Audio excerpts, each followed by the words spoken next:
See the blessings you has given, and the wonderful works will exalt him. We are the children of Israel. The children of Israel.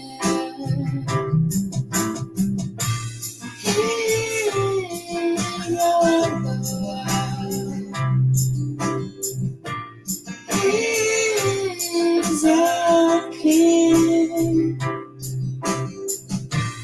His name is Almighty. He will be here very soon. We will worship at his feet. Oh, so proud we lift our field. It will restore all earth and make it pure. We praise him as Israel. We are the children of Israel. He's our Lord. He's our King. His name is Almighty. He will be here very soon. He's our Lord. He's our King. His name is Almighty. He will be here very soon. He will be here very soon. Yahuwah will be here very soon.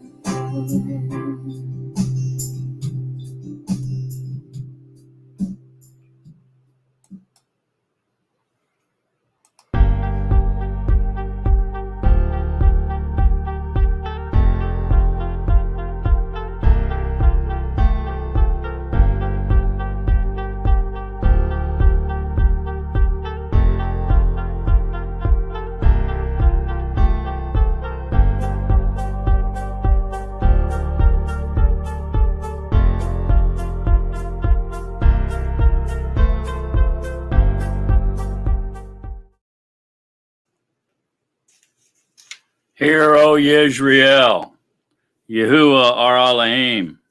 Yahuwah is one. And you shall love Yahuwah your Elohim with all your heart and with all your being and with all your might. And these words which I am commanding you today shall be in your heart, and you shall impress them upon your children, and shall speak of them when you sit in your house, and when you walk by the way, and when you lie down, and when you rise up. And shall bind them as a sign on your hand, and they shall be as frontlets between your eyes. And you shall write them on the doorpost of your house and on your gates. And the second is like it. You shall love your neighbor as yourself. Hallelujah. Hallelujah. Hooah.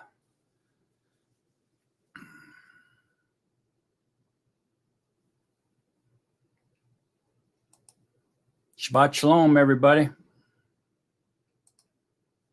Glad everybody's here. Okay, so are we getting ready to go into the weekly rest day, Yahuwah's day of rest, which is supposed to be a delight, enjoyable day, not a day of complaining or grudging or something we don't look forward to. I mean, we're supposed to look forward to it and enjoy it. Celebrate it, spend the day with Yahuwah, spend the day with the brotherhood, spend the day studying scriptures, and make it a day of delight. And so here in shortly a few more minutes, that will become evening, and this Yom Shabbat, weekly Yom Shabbat, will begin. Okay, got a pretty decent study this evening. We're going to be talking about the temple. There's a first temple and a second temple, a third temple, maybe a fourth temple, maybe the spiritual temple, maybe there's physical temples.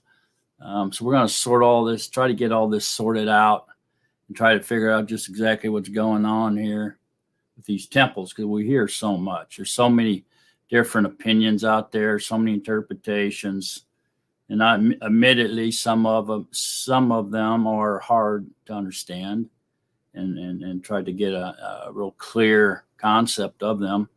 But when we start putting it all together, in the big picture, it begins to clear up, and we begin to see the truth. And so that's what we're after. Here's the truth.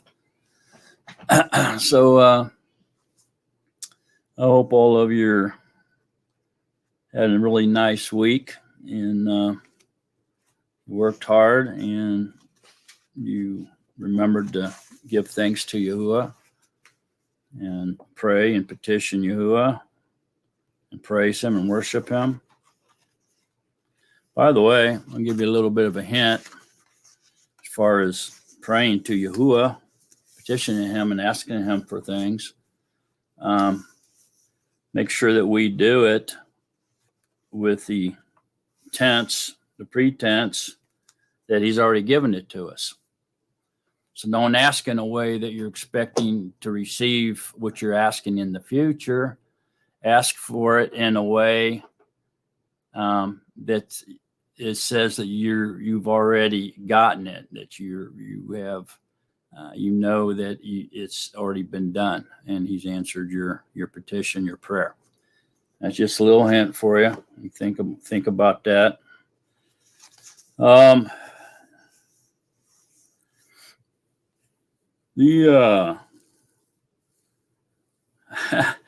I don't know why, but there's still some people out there that is insisting that the Yom Shabbat is from sun up to sundown. It's during the daylight hours. And I'm not going to hit real hard on this, but I do want to touch it because it's coming up again. And this time I just want to go to an outside source here. When the Shabbat starts, and it's in the evening to the next evening, it's a 24-hour period, not a 12-hour period. Yahuwah doesn't do half days. Okay. And, so 2 days would make 24 hours, and you're not counting the night in between them. It makes no sense. So, the outside source we'll go to is this book here. And I'm on page 205. And it says, very quickly here, and the last were erected above the top of the Pastorphoria, where one of the priests stood, of course, and gave a signal beforehand with a trumpet at the beginning of every seventh day. So at the beginning of every seventh day, or Yom Shabbat, the priest would get up there and blow the horn, the trumpet, let everybody know it's coming. In the evening twilight, so at the beginning of every seventh day in the evening twilight, as also at the evening when that day was finished, as giving notice to the people when they were to leave off work and when they were to go to work again. All right, so there you go. And this is a first century historian and general in the Israeli army. And he recorded a lot of things that he saw firsthand. He was an eyewitness to these events. So according to him, who lived back then, the first century, and actually witnessed the destruction of the second temple, which we're going to talk about here shortly. He was actually sitting on the Mount of Olives with Titus, who was the Caesar's son and actually became Caesar, as they were watching the destruction and the burning of the second temple in Jerusalem, city of David. And so he saw these things, and so he's a credible witness, and he was very literate. He could write, he could read, and he recorded a lot of things. And so one of the things that he happened to record was when Yom Shabbat started. And it was when it became the twilight in the evening, the priest would get up there and blow the trumpet, signaling Yom Shabbat was coming. As soon as it got dark, they would see 3 medium-sized stars, and then they would blow it again. And the following evening, when it came, to signal everybody go back to work. Yom Shabbat's over. Okay? All right. So that was recorded during the Second Temple period, or era, if you will. All right, so let me say hi to a few people here, and then we'll get off in today's study, this evening's study here. Sandra and Ned, glad to see you here. Matthew, glad to see you. Matthew 5:17-18. Val, glad to see you. Dave Messenger, glad to see you. Yami, glad to see you. Raul, glad to see you. Kinsley, glad to see you. Zesta Ken, glad to see you. Peggy Russell, glad to see you. Woody Pooh 58, glad to see you. Lou White, glad to see you. Phyllis White, glad to see you. Rose Wright, glad to see you. All righty. So we've still got people trickling in, but we're going to go ahead and get started here. Lots of reading this evening. So I don't know. Basically, we all know that there was a first temple, and it was destroyed somewhere around 586 BC by the Babylonians. There were two attacks on Jerusalem, and there was one time they attacked and they took a bunch of stuff, took captives and stuff like that. Then the second time when they came back and attacked, then that's when they took a lot of slaves, a lot of treasures. They destroyed the first temple. And during this period of time, we find Ezekiel. And this is when Ezekiel, during the second raid, if you will, on Jerusalem, and the destruction of the temple, right in that particular time period is when Ezekiel was taken to Babylon. And so Ezekiel goes to Babylon. Daniel was also in this time era. And so Daniel was also taken captive to Babylon at the destruction of the first temple. And he was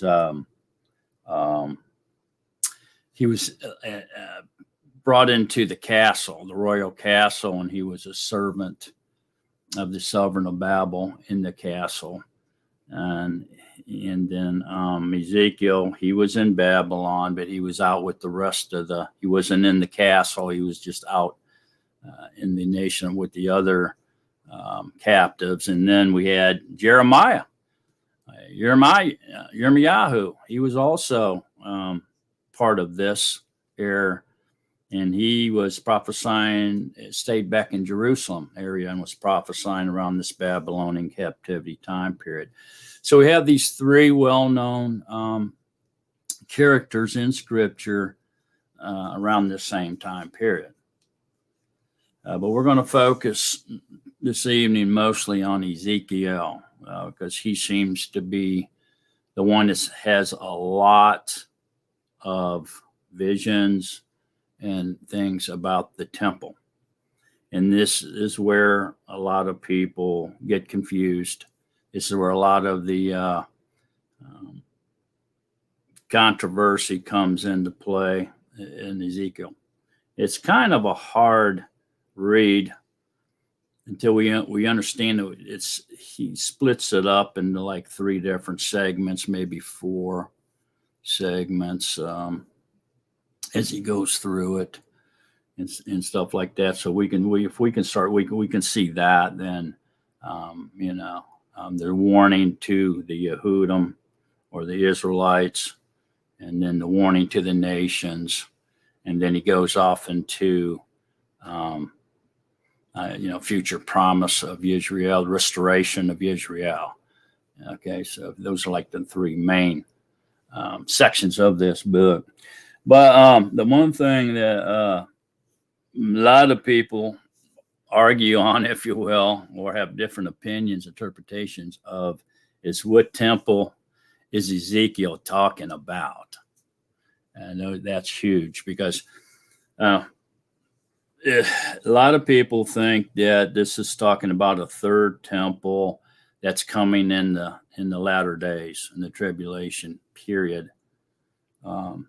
Some people believe that he's given vision about the second temple that's going to be built after the Israelites leave the Babylonian captivity, and then others point to his interpretation or his vision of this temple as being heavenly, the one up in the Shemayim.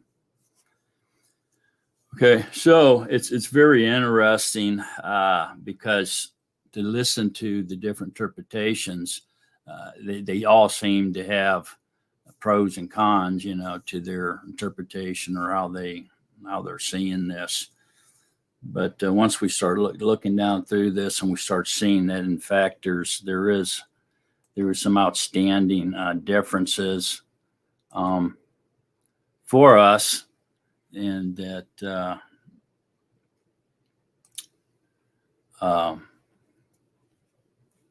me see, what am I doing there? Differences for us to to notice and to help us to understand a little bit more clearly of what's going on. Okay, so a lot of reading, to understand this, but I'm not going to do all that. But what I want to do here is just kind of lead us up toward the end, because I think that's where it really all comes, more into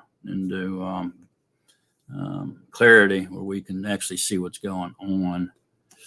So in Ezekiel 1 and Ezekiel 10, we get a really great hint that Ezekiel here is talking about a heavenly temple, not in the earthly temple. His description of the temple, which picks up steam when you get up past chapter 40, is his describing of the temple is much larger than either of the first two. Matter of fact, the description of that temple would consume or engulf the entire city of Jerusalem in its size back during the Second Temple era. So it wouldn't be just confined in a small temple area like the temple was in the city of David. It would take up the entire city of Jerusalem. So it's quite a bit larger in Ezekiel. So that's one thing that points toward he must be seeing a different temple, because it's way too big to be the first or the second temple, right, in this vision. So that kind of gets us going in the right direction. But the first chapter and the 10th chapter plainly is speaking heavenly. And it says in the chapter 10:1, and I looked and saw in the space that was above the head of the cherubim, like a sapphire stone, having the appearance of the likeness of a throne. And he spoke to the man clothed with linen and said, go in among the wheels under the cherubim and fill your hands with coal and fire among the cherubim. And so you can see here now, and we can skip down to 4. It says, and the steam of Yahuwah went up from the cherub over the threshold of the house, and the house was filled with the cloud, and the court was filled with the brightness of the esteem of Yahuwah, and the sound of the wings of the cherubim were heard in the outer court, like the voice of Al Shaddai when he speaks. So we can get a vision. Okay, this is talking heavenly. This is speaking of the temple in the Shemayim where Yahuwah is.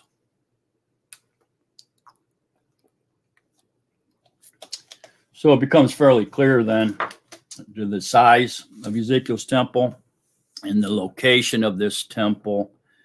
He's seeing heavenly temple here. Okay. Now I know a lot of people are going to say, "Oh, no, there's going to be a physical third temple in the last days," and we're going to get into that. I'm going to get into it, and but just hang with me, man. Hang with me. Keep your eyes and your ears open. Matter of fact, command your eyes and ears to be open, so that your mind, Yahuwah, will open up your mind for you, so that you can understand the scriptures. Because without his guidance, without his help, there's no way we can understand this. Okay. So I guess let's go to Ezekiel 34.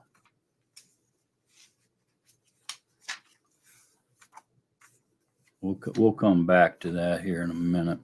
But let's go right now. Let's go to Ezekiel 34.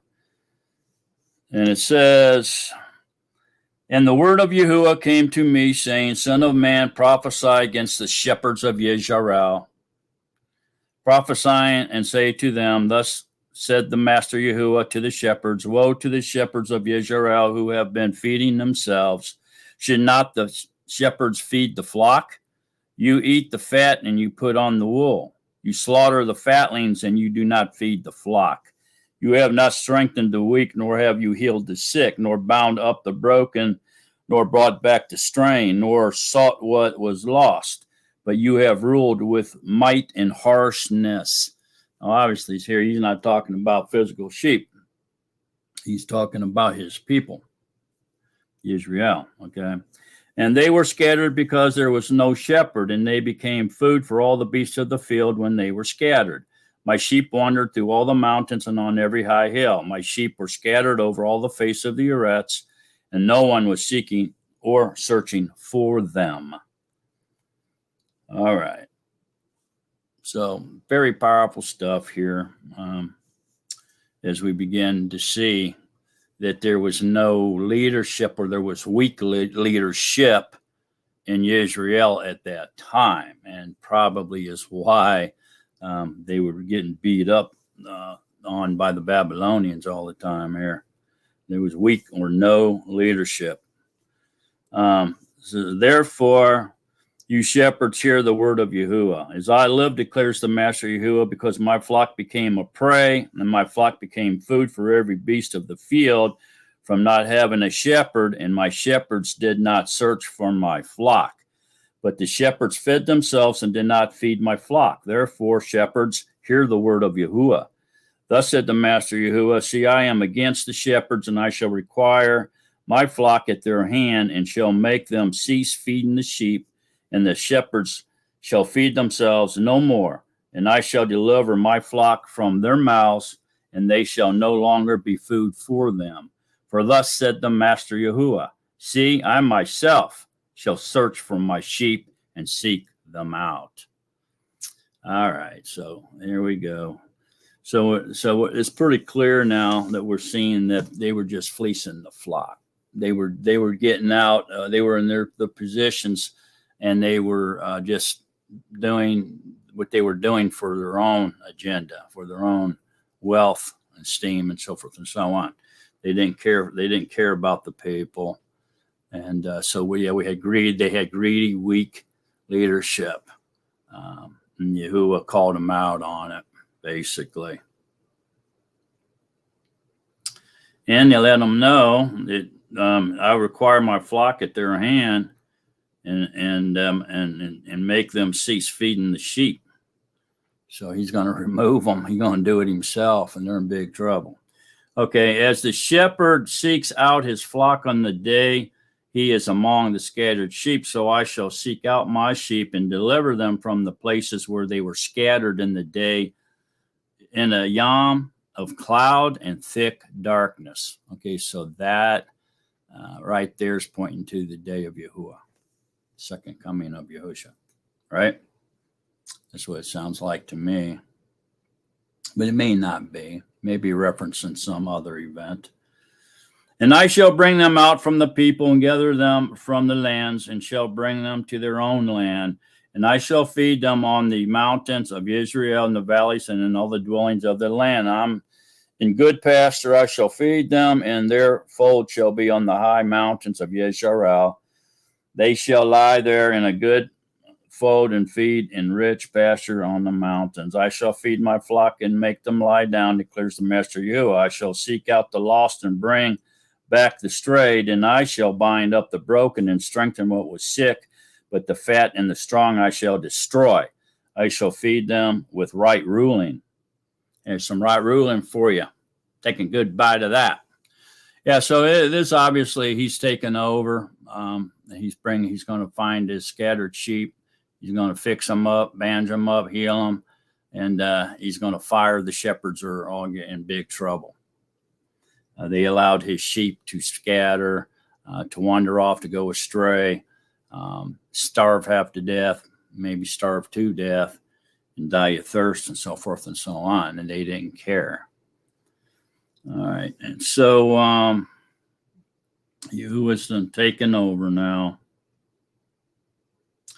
And as for you, O my flock, thus said the Master Yahuwah, see, I am judging between sheep and sheep, between rams and goats.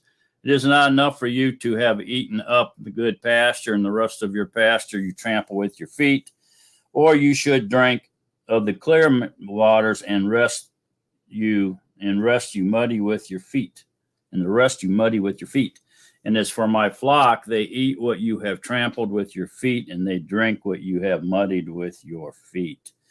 Therefore, thus said the Master Yahuwah to them, see, I myself shall judge between fat and lean sheep, because you have pushed with flank and shoulder and thrust at all the weak ones with your horns and scattered them abroad. Therefore, I shall save my flock and let them no longer be a prey, and I shall judge between sheep and sheep, and I shall raise up over them one shepherd, my servant Daud, and he shall feed them and be their shepherd, and I, Yahuwah, shall be their Elohim, and my servant Daud, a prince in their midst. I, Yahuwah, have spoken. Okay, so physically, this could be, and a lot of people teach that this is actually is King David. He's talking about King David.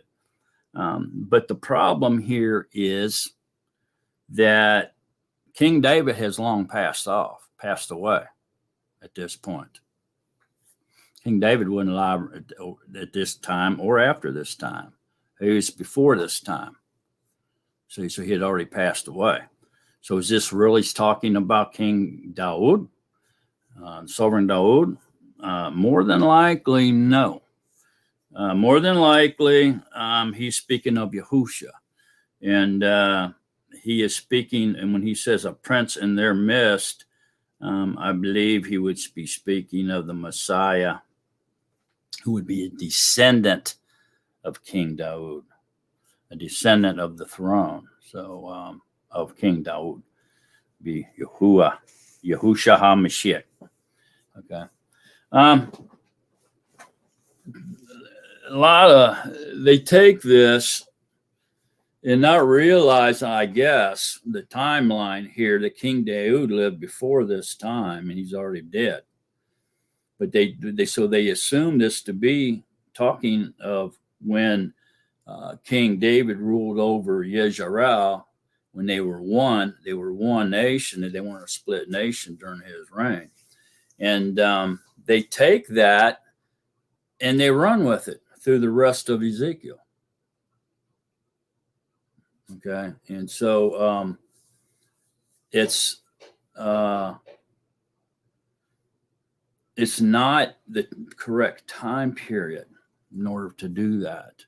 Okay, and so this is these are visions throughout Ezekiel, but these visions are not incredibly out of whack. Okay, when we get down toward the end of the book, then it does take a huge leap into the millennium. Okay, and so I don't really want to let the cat out of the bag, okay, or spoil the teaching, but incredibly, astonishingly, when we get toward the end here, what we're going to see is a very good insight, very good description and insight of what what's going to be happening during the millennium reign. And then once we get to that point, then we're going to be able to easily start seeing what the temple, Ezekiel's temple vision was all about. Okay. So just keep that in mind. So he goes on down through there. So let's get to 35 now. And the word of Yahuwah came to me saying, hang on a second, let me see. Oh, yeah. Okay. So the word of Yahuwah came to me saying, Son of man, set your face against Mount Seir and prophesy against it. And you shall say to it, Thus said the Master Yahuwah, O Mount Seir, I am against you, and shall stretch out my hand against you, and shall make you a ruin and a waste. Your cities I destroy, and let you be a ruin, and you shall know that I am. Okay. Because you have a continuous enmity and handed the children of Israel over to the power of the sword at the time of their calamity, at the time of the crookedness of the end. Therefore, as I live, declares Master Yahuwah, I shall appoint you for blood and let blood pursue you, since you did not hate blood, therefore blood shall pursue you. Okay, so he's going down and he's getting ready. He's mad at this group of people. Okay, so let's just go on into. You see, there's not going to be there's not a lot of added emphasis here on the temple. So we're going to move into 36 now. And you, son of man, prophesy to the mountains of Israel. Now you want him to talk to the mountains of Israel. And you shall say, O mountains of Israel, hear the word of Yahuwah. Thus said the Master Yahuwah, because the enemy has said of you, Aha, the heights of old have become our possession. Therefore prophesy, and you shall say, Thus said the Master Yahuwah, because they laid you waste and swallowed you up on every side, so that you become the possession of the rest of the nations, and you are taken up by the lips of talkers and slanderers by the people. Therefore, O mountains of Israel, hear the word of the Master Yahuwah. Thus said the Master Yahuwah to the mountains and to the hills, to the rivers and to the valleys and to the deserted ruins and to the cities that have been forsaken, which became a prey and a mocking to the rest of the nations all around. Therefore, thus said the Master Yahuwah, have I not spoken in my burning jealousy against the rest of the nations and against all Edom, who gave my land to themselves as a possession with all joy in heart, with scorn in their being, to drive it out for a prey? Therefore prophesy concerning the land of Israel, and you shall say to the mountains and to the hills, to the rivers and to the valleys, Thus said the Master Yahuwah, See, I have spoken in my jealousy and my wrath, because you have borne the shame of the nations. Therefore thus said the Master Yahuwah, I have lifted my hand in an oath, that the nations that are around you shall bear their own shame. But you, O mountains of Israel, put forth your branches and bear your fruit to my people Israel, for they are about to come. For look, I am for you, and I shall turn to you, and you shall be tilled and sown, and I shall increase men upon you, all the house of Israel, all of it, and the city shall be inhabited, and the ruins rebuilt. So now he's talking about restoration here. So he's prophesying there's going to be some type of restoration taking place here in Israel. Okay. He keeps going down there about that. Let's skip on down here to about 36:20. It says, and when they came to the nations, wherever they went, they profaned my Kadesh name, for it was said of them, These are the people of Yahuwah, and yet they have gone out of his land. So here, because of what these people have done, and they've been scattered and so forth, their presence in the other lands and other nations is coming back and giving Yahuwah a bad name. And so they're giving Yahuwah, profaning Yahuwah's set apart name because of their actions. So what's these people doing here? These are Yahuwah's people. What happened? What happened? He was so great. What happened? Why did they leave his land? You know, so Yahuwah's taking the bad rap for the Israelites' actions. Okay, so they're profaning his Kadesh name. Gone out of his land, but I had compassion on my set apart name. See that? Compassion on his set apart name. So he said, I'm not going to let them, profane my name because of the actions of these stiff-necked people, these unruly, disobedient people. And so that's another hint to when you pray. It should be all about him and restoring his good name. And you take the blame. Tell him, I know I'm sorry that you're getting a bad rap because of me. You don't deserve it. Don't do it because of me. I'm asking because of you, so that you can restore your good name. Do it for yourself. You're worthy. I'm not. It's just another hint. Which the house of Israel had profaned among the nations wherever they went. Therefore say to the house of Israel, thus said the Master Yahuwah, I do not do this for your sake, O house of Israel, but for my set apart name's sake. Bam. See it? And this is how you should pray as well, with that in mind. Which you have profaned among the nations wherever you went. And I shall set apart my great name, which has been profaned among the nations, which you have profaned in their midst. And the nations shall know that I am Yahuwah, declares the Master Yahuwah, and I am set apart in you before their eyes. When I am set apart in you before their eyes. And I shall take you from among the nations, and I shall gather you out of all the lands, and I shall bring you into your own land.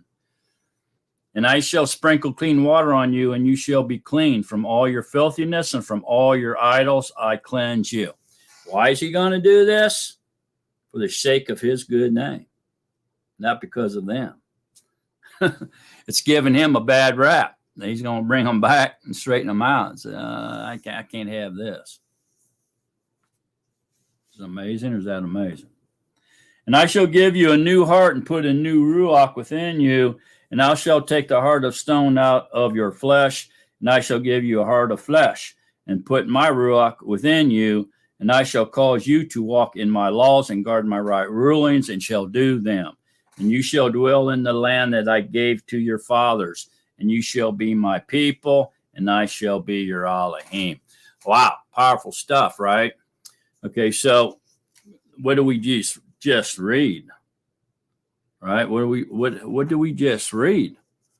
Okay, let's go back now to Ezekiel 11 from 16 to 21. Ezekiel 11, 16 to 21. Therefore say, thus said the Master Yahuwah, although I have sent them far off among the nations, and although I have scattered them among the lands, yet I was for them a set apart place for a little while in the lands to which they came. Therefore say, thus said the Master Yahuwah, and I shall gather you from the peoples, and I shall assemble you from the lands where you have been scattered, and I shall give you the land of Yezreel. And they shall go there and shall take away all its disgusting things and all its abominations from there. And I shall give them one heart, and put a new ruach within you. And I shall take the stony heart out of their flesh and give them a heart of flesh, so that they walk in my laws and guard my right rulings and shall do them. And they shall be my people, and I shall be their Elohim. But to those whose hearts walk after the heart of their disgusting things and their abominations, I shall recompense their deeds on their own heads, declares the Master Yahuwah. Okay, so this is huge. So what's this telling us now? What are we getting from this? Okay, so he's talking about the vision of the temple in the Shemayim. Okay, then all of a sudden, he gives us the physical reality to that vision, which is the people are the third temple. So this temple that Ezekiel is seeing is us. Okay, the temple of Yahuwah that he indwells and he lives in. So what this is doing is giving us a concrete view of the temple, which is us.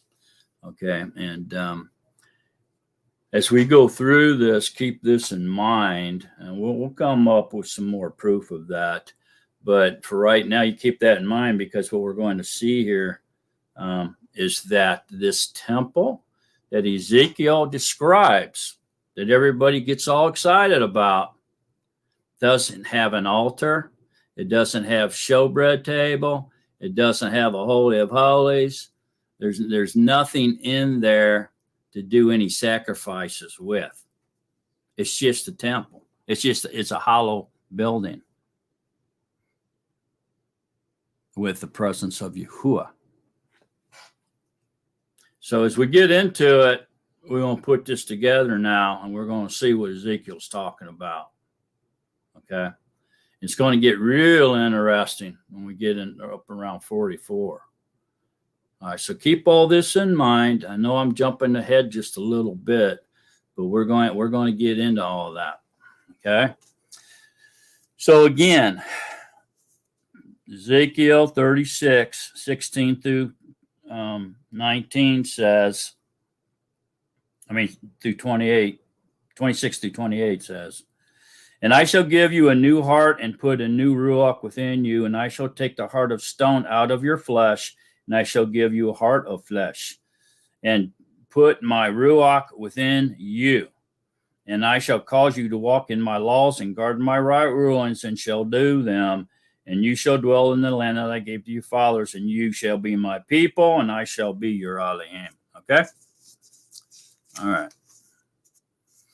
All right, so this move in, we got to creep into this, because it's going to come really, really fast and furious here as we get into 44 and through 48. Okay, so we've got to creep into it a little bit. All right, so here we go on 37 now. The hand of Yahuwah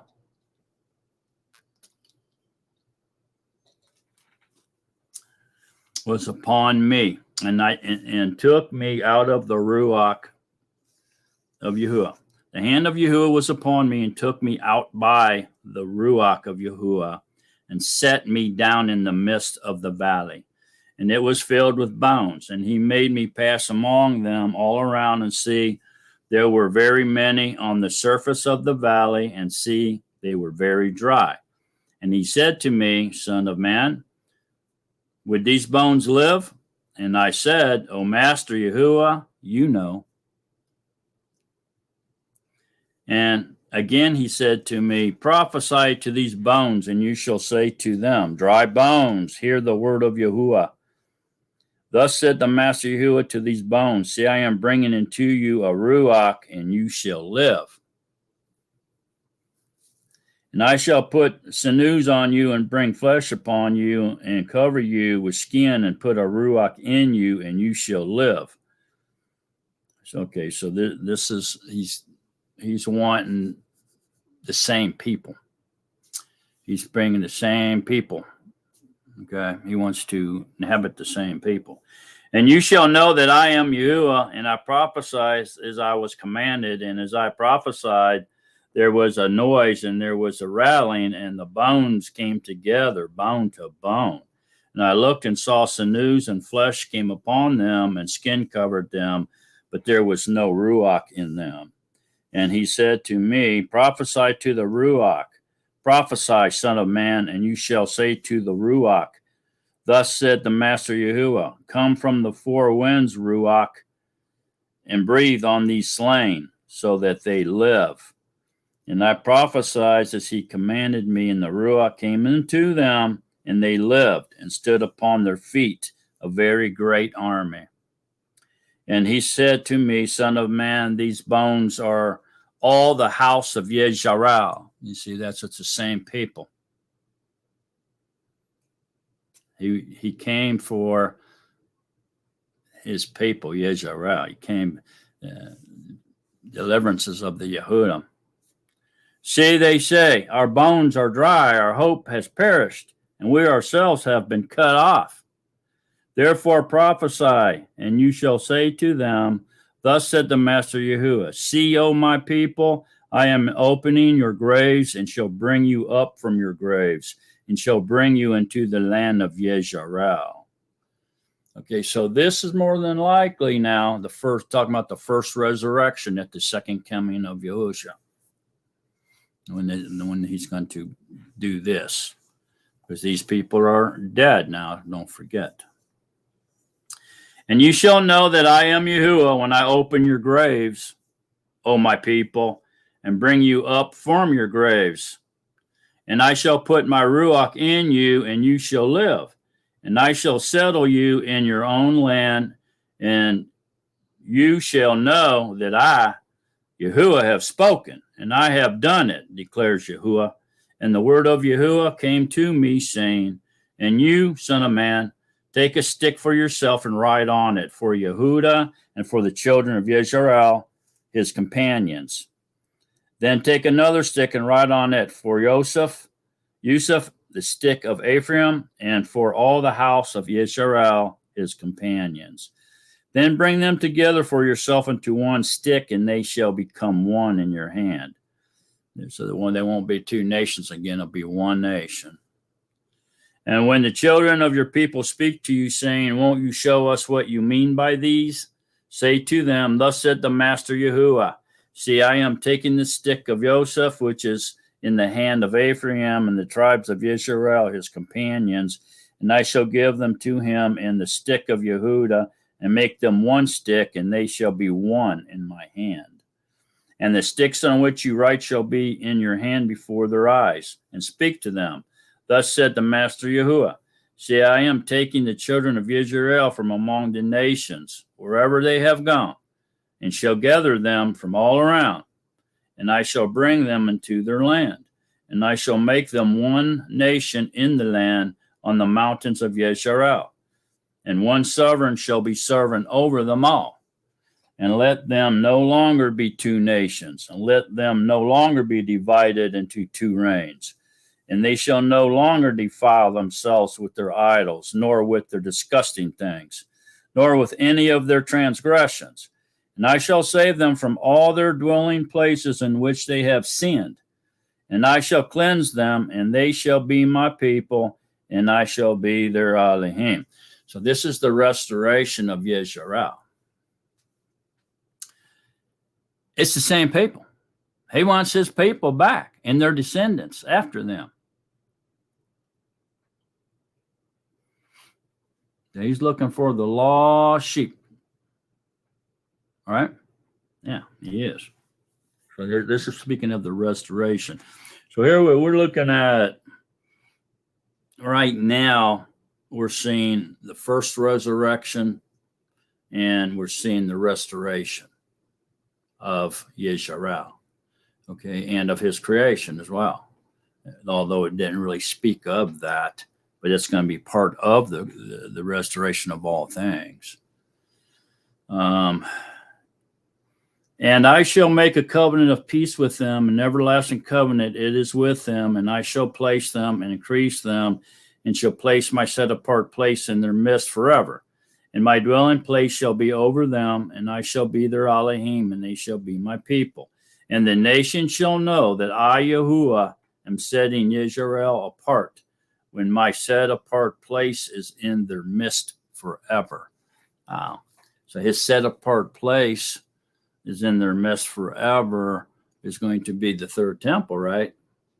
Is it not? The New Jerusalem? Isn't that going to be composed of the living stones? Is this still referencing his people as his third temple? It could be. Definitely spiritually. It's different spiritually. Okay, so let's go on a little bit further on this now. So like I said, we got to work our way into this before we're going to get it. It's coming fast and furious when we get up around 40, 44, up in there. Okay, so you got to listen up or you're going to miss it. So Ezekiel 38.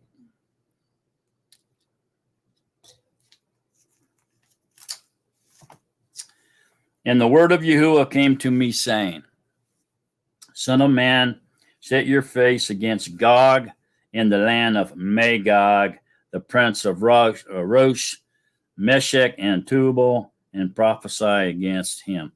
Okay, so this is pointing towards Russia and Asia. Okay, there's some Africa in there, some Middle East stuff, but mostly Russia and Asia. Okay, so now what are we talking about here? Well, apparently we're getting ready to go into the Battle of Armageddon here. Okay, so before the second coming of Yahushua, the building up of just prior to the second coming of a great army that's going to come against Yahuwah and his people. And you shall say, thus says Master Yahuwah, see, I am against you, Gog, and prince of Rosh, Meshech, and Tubal, and I shall turn you around, and I shall put hooks in your jaws, and shall lead you out with all your army, horses and horsemen, clad perfectly, a great assembly with armor and shields, all of them handling swords. Persia, Cush, and Put are with them, all of them with shield and helmet, Gomer and all its bands, the house of Tagorma from the far north, and all the bands, many peoples with you. Be ready, prepare yourself, you and all your assemblies that are assembled to you, and you shall be a guard for them. After many yamim, you shall be called up in the latter days. So now we're talking about the latter days here, tribulation years, last 3.5 years of tribulation. You shall come into the land of those brought back from the sword and gathered from many people on the mountains of Yisrael. So these people have gathered back into Yisrael prior to. Is this the second Exodus? No, I don't think it is, but there's definitely a gathering. There's an awakening and a gathering that has taken place, because this is the land of Israel. This is Israel. See what I'm saying? And to the land of those brought back from the sword and gathered from many people on the mountains of Israel, which have been a continual waste. But they were brought out of the nations, and all of them shall dwell safely. See, they were brought out of the nations. See what I'm saying? Okay. But there's an army coming up against them. So this has to be before the second coming. This has to be just prior to Armageddon. And you shall go up coming like a storm, covering the land like a cloud, you and all your bands and many peoples with you. Thus said the Master Yahuwah, and it shall be in that day that words arise in your heart, and you shall devise an evil plan. And you shall say, let me go up against the land of the unwalled villages. Let me go to those at rest who dwell safely. all of them dwelling without walls, and having neither bars nor gates, to take plunder and to take booty. That's riches, that's wealth. To stretch out your hand against the waste places, out your hand against the waste places that are again inhabited, and against a people gathered from the nations, acquiring livestock and goods, who dwell in the middle of the land. Sheba and Dedan and the merchants of Tarshish and all their young lions shall say to you, have you come to take plunder? Have you gathered your army to take booty, to bear away silver and gold, to take away livestock and goods, to take great plunder? Therefore, son of man, prophesy. You shall say to Gog, thus said the Master Yahuwah, in that yom, when my people Yisrael dwell safely, would you not know? And you shall come from your place out of the far north, you and many people with you, all of them riding on horses, a great assembly and a mighty army. And you shall come up against my people Yisrael like a cloud, to cover the land in the latter days. It shall be. In the latter days it shall be. So this great army from Gog is going to come down against Israel. It's Russia, Magog's Asia, and a bunch of other countries involved in all this. Okay, so this is definitely Armageddon. This isn't the World War III that's going to kill 1/3 of mankind. Okay, that's already happened. This is after that.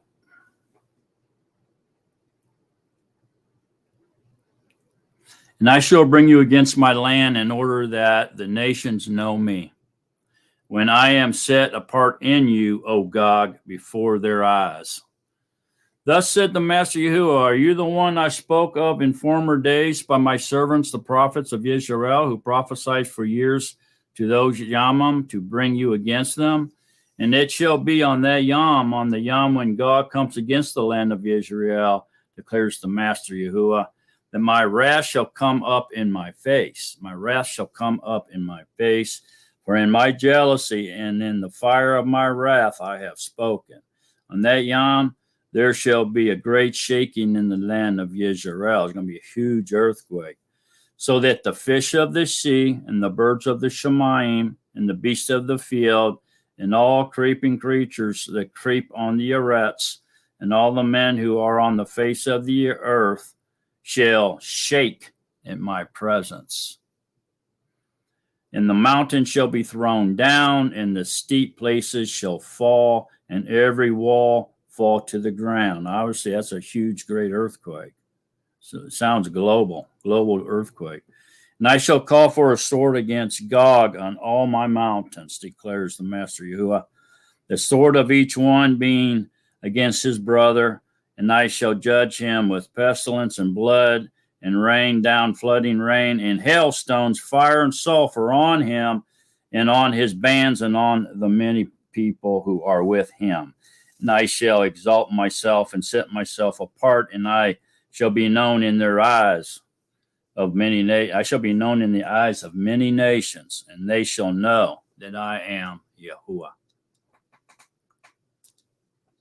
Okay, so you see what I'm saying now? We're slowly walking ourselves into this third temple deal. Okay, so now we went into him warning Gog and Magog and the armies of the world, and they're coming into Israel now. And Armageddon's staring us in the face here. Okay, and we're seeing that it's going to be a huge earthquake and so forth and so on. So we're at the point of the second coming at this particular chapter.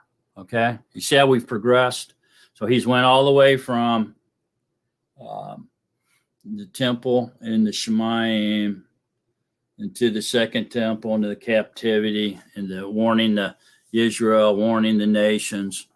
Now we went through the battle the armies that's coming against Israel, that bringing back of the people into Israel, then the armies coming against them just prior to his second coming, which is speaking of Armageddon here, of course.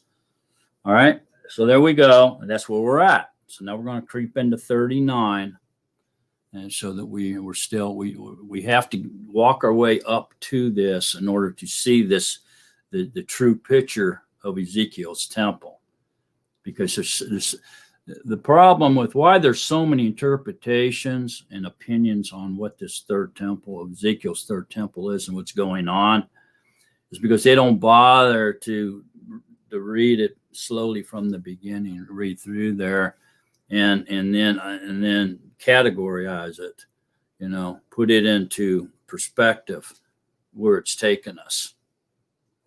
Okay. Yes, it's visions, but we got to make sure that we're getting the proper interpretation. And the only way we can do that is by Yahusha opening up our mind to understand the scriptures, which I feel like he's doing right now. I think all of you, at least most of you, are following along here now. And so it shouldn't be a big surprise when we've come to the climax of what Israel's third temple is. All right, so in 39 now, here we go. And you, son of man, prophesy against Gog, and you shall say, thus said the Master Yahuwah, see, I am against you, O Gog, the prince of Rush, Meshech, and Tubal, and shall turn you around and lead you on and bring you up from the uttermost parts of the north, and bring you against the mountains of Yisrael, and shall smite the bow out of your left hand, and make the arrows fall from your right hand. So very interesting. Now it's actually getting into the battle. Okay. This is all about Russia. He kind of puts a spin on what's going on right now with Russia, doesn't it? There's a lot of stuff percolating over there. It's, when we read this, we can obviously see this is about Russia mainly. It puts a little bit more perspective on how close we really might be to the end times, doesn't it? Okay. On the mountains of Yisrael you shall fall. See, so they're going to be fighting in Yisrael. The battle is going to be in Yisrael. And all your bands and the peoples who are with you, to the birds of prey of every sort and to the beasts of the field, I shall give you for food. On the face of the field you shall fall, for I have spoken, declares the Master Yahuwah. And I shall send fire upon Magog and on those who live undisturbed in the coastlands, and they shall know that I am Yahuwah. Now, this coastlands, a lot of people say, well, that's the Mediterranean Sea, that's the Anglo-Saxon nations, but I don't think so. I think this Magog is over in Asia and the coastlands over there on the Pacific. Korea is over there, Vietnam's over there, China's over there, Japan's over there, Russia's over there, Mongolia is over there. I don't think they're on the coastland, but they're in that direction. So I'm saying Thailand, ooh.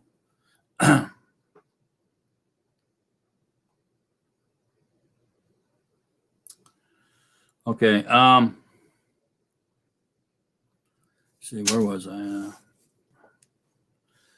Okay, so the bands and the people who are with them, to the birds of the prey, sort, and to the beasts of the field, I shall give you for food. So he's going to feed the carnage to the birds and the beasts. We're going to call them in there to eat them up, eat them, feed them human meat.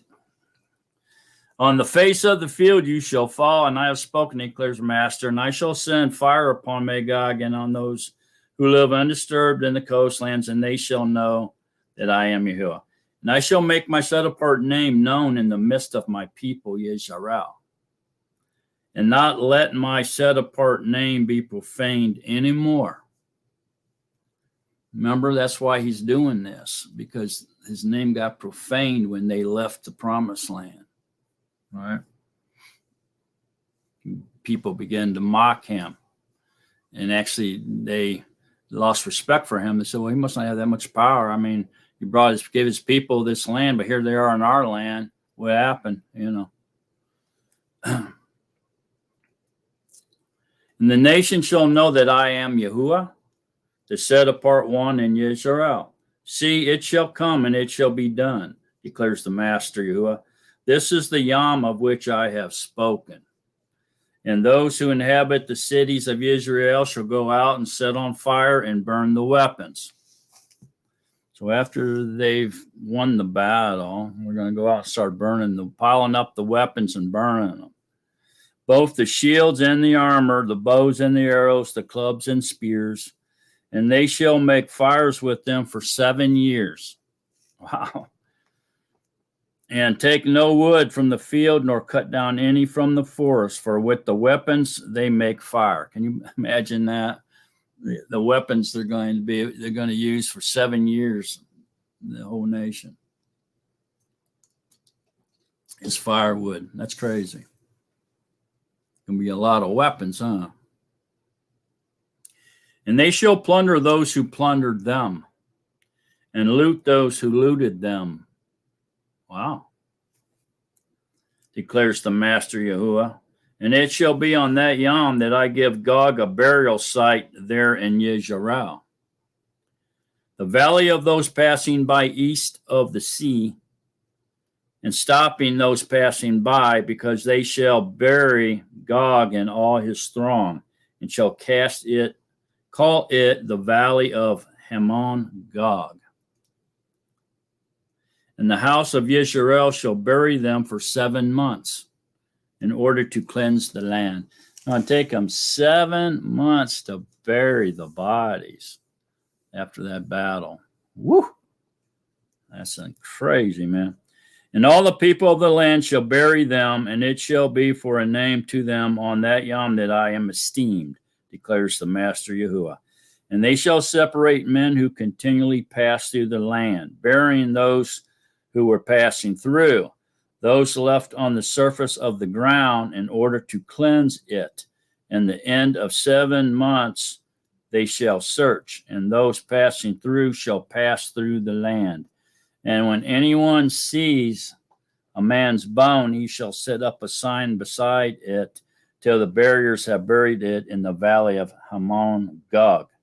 And also a city named Hamona shall be there. So they shall cleanse the land. And you, son of man, thus said the Master Yahuwah, speak to every sort of bird and to every beast of the field. Assemble yourselves and come, gather from all around to my offering, which I am slaughtering for you. A great offering on the mountains of Israel, and you shall eat flesh and drink blood. What? Let's read that again. Speak to every sort of bird and every beast of the field.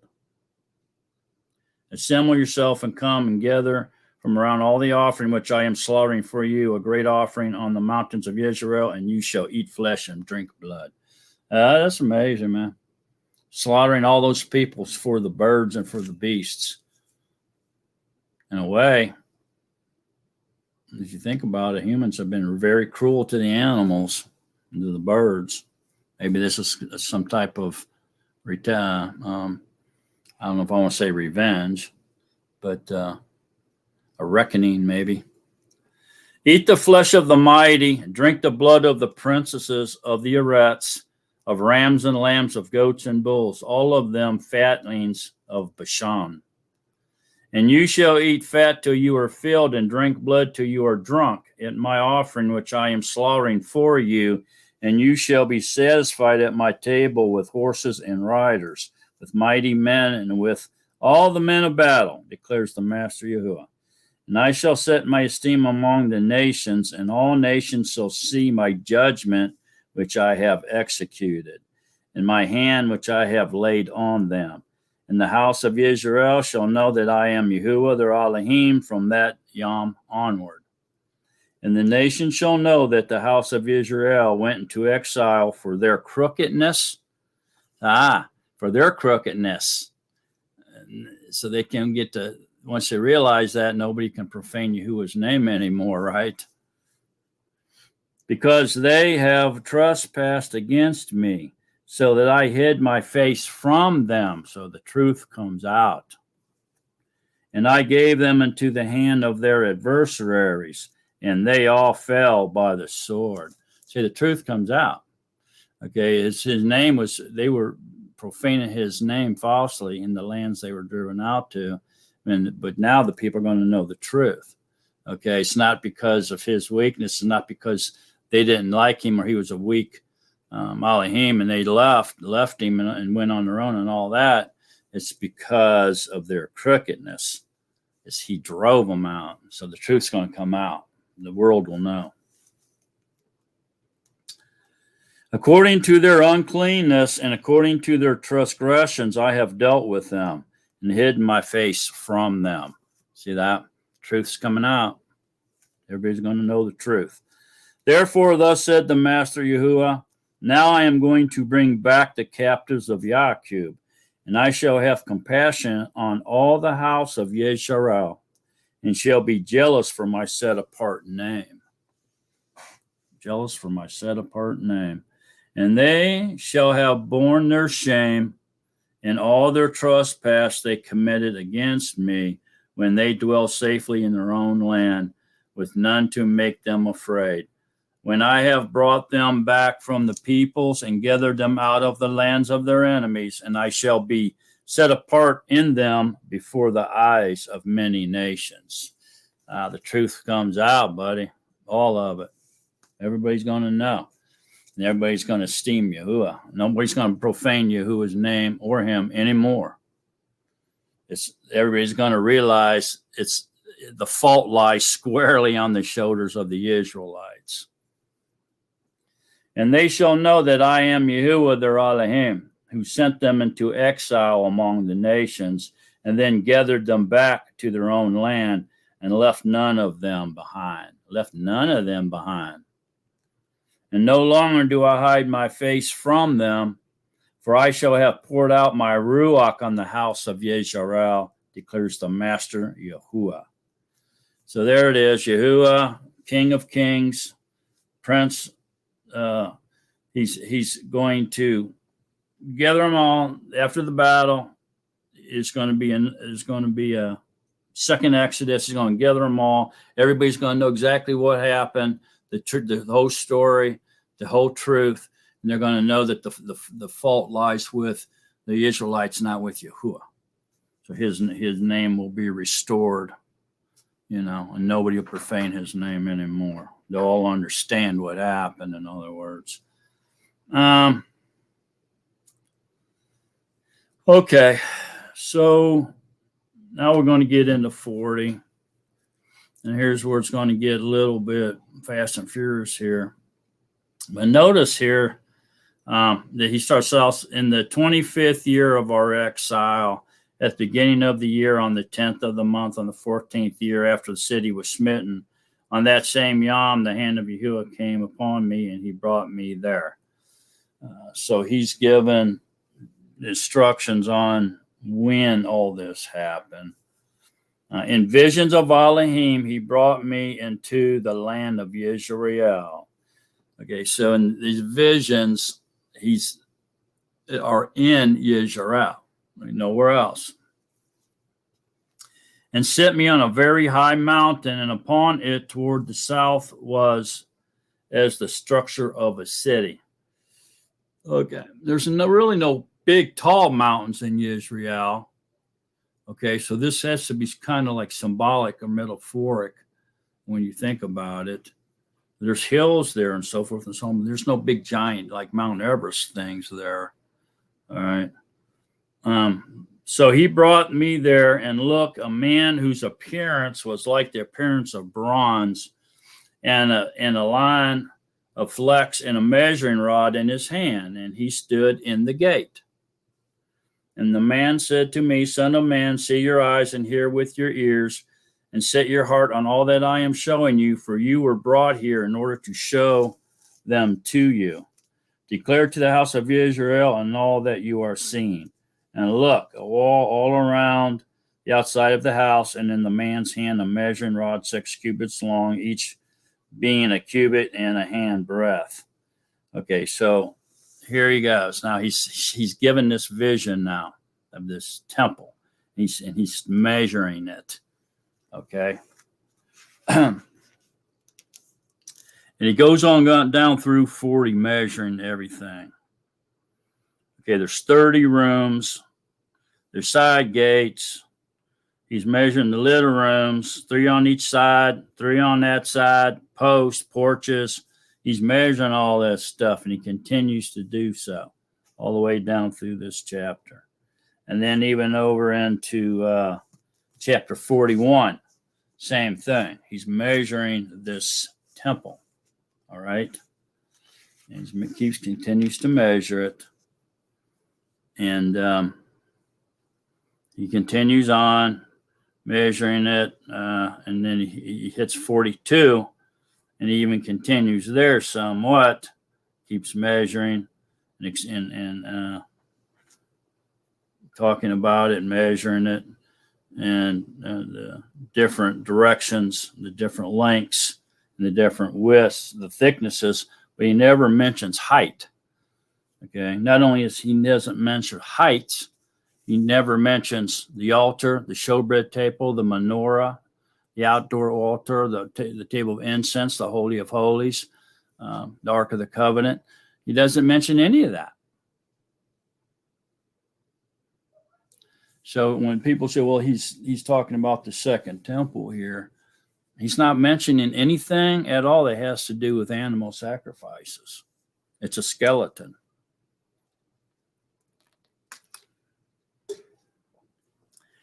So then we move over here into 43. And he led me to the gate facing east. And see, the esteem of the Elohim of Israel came from the way of the east. And his voice was like the sound of many waters, and the arret shone from his esteem. And it was like the appearance of the vision which I saw, like the vision which I saw when he came to destroy the city.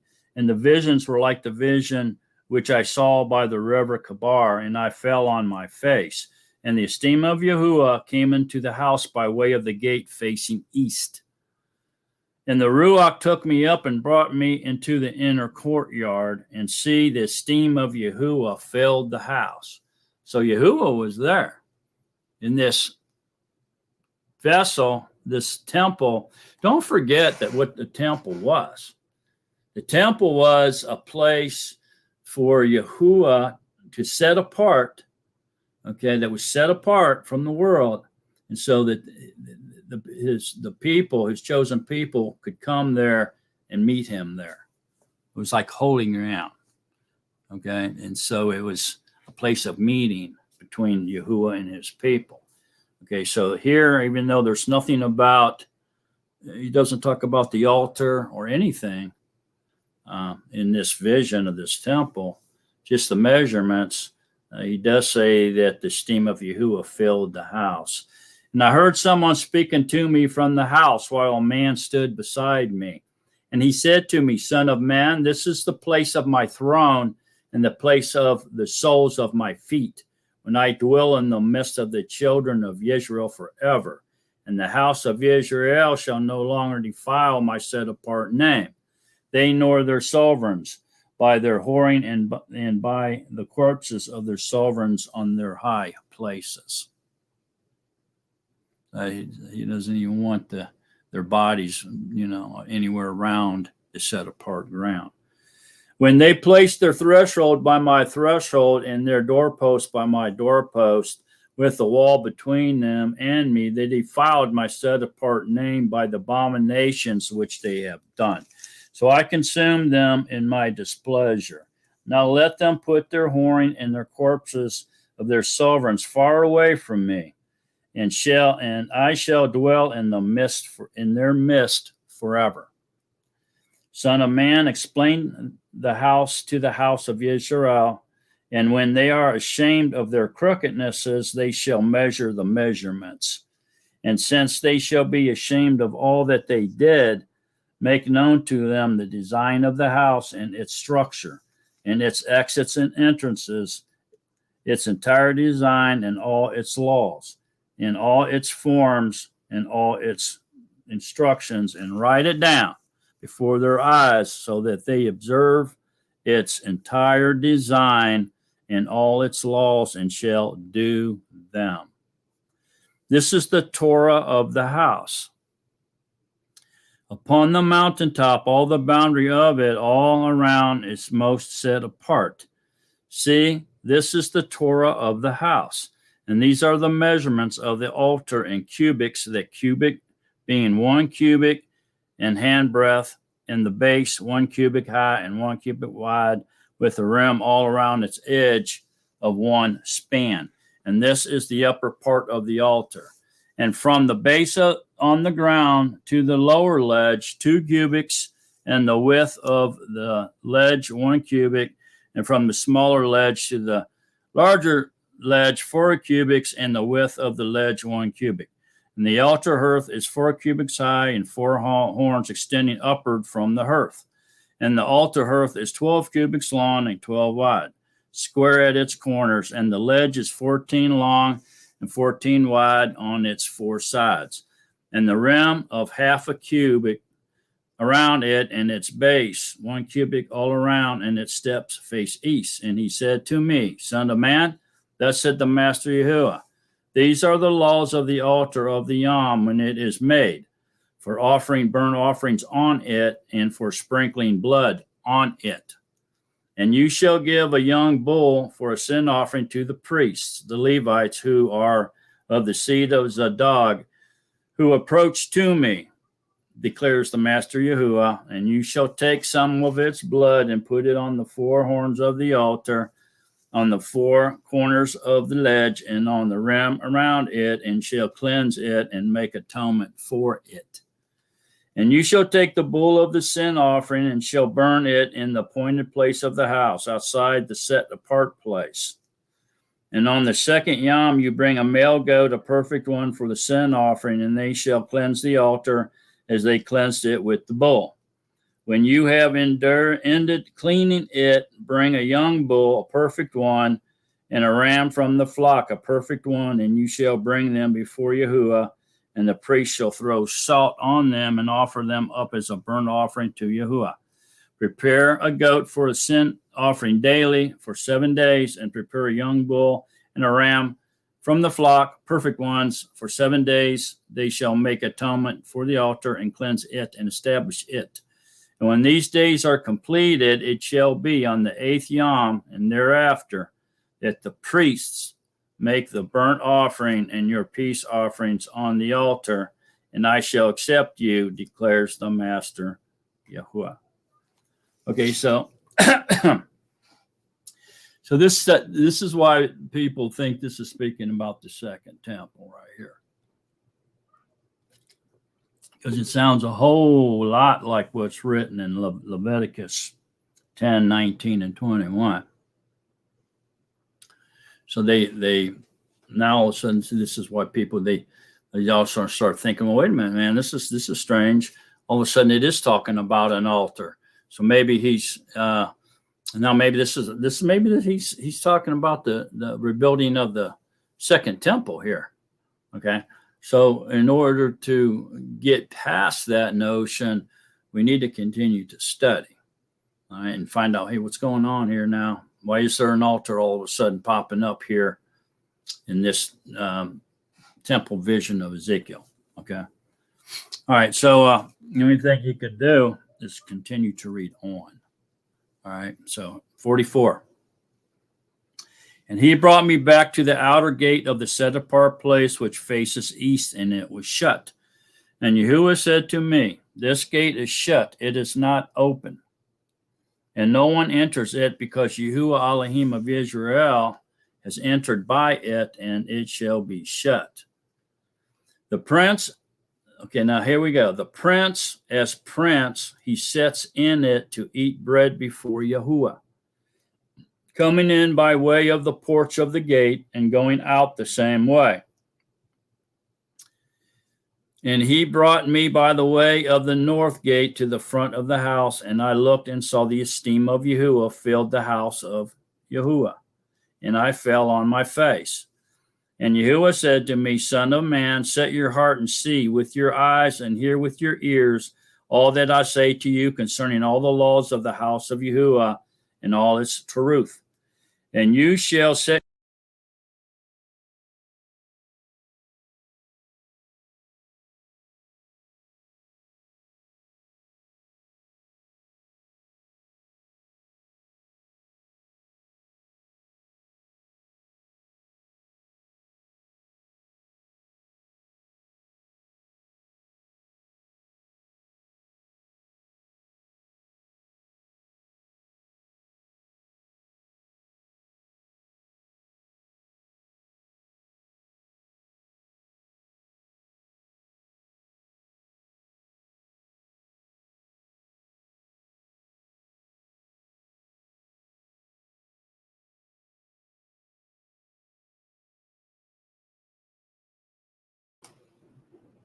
Uh-oh.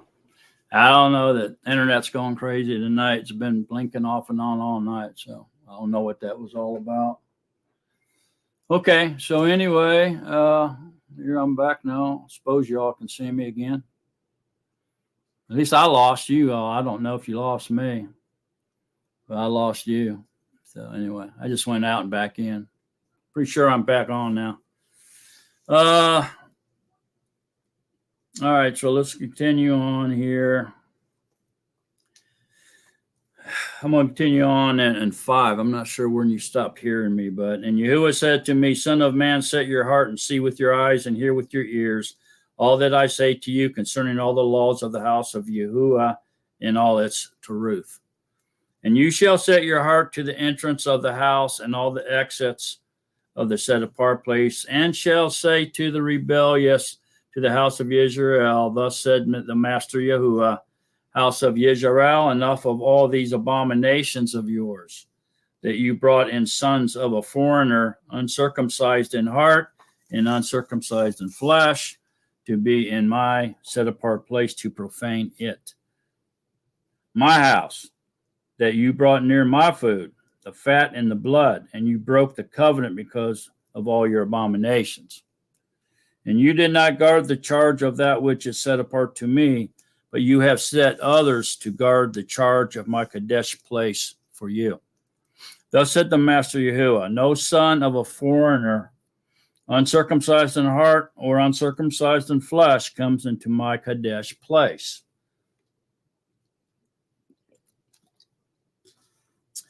Even any son of a foreigner who is among the children of Yisrael.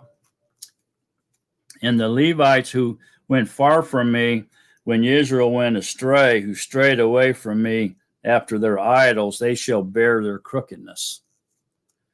And they were attendants in my Kadesh place as gatekeepers of the house and attendants of the house, slaughtering the burnt offering and the offering for the people and standing before them to attend to them, because they attended to them before their idols and became a stumbling block of crookedness to the house of Israel. Therefore, I have lifted my hand and an oath against them, declares the Master Yahuwah, that they shall bear their crookedness and not come near me to serve as my priest, nor come near any of that which is set apart to me, nor into the most set apart place. And they shall bear their shame and their abominations which they have done. Yet I shall make them those who guard the duty of the house for all its works and for all that has to be done in it.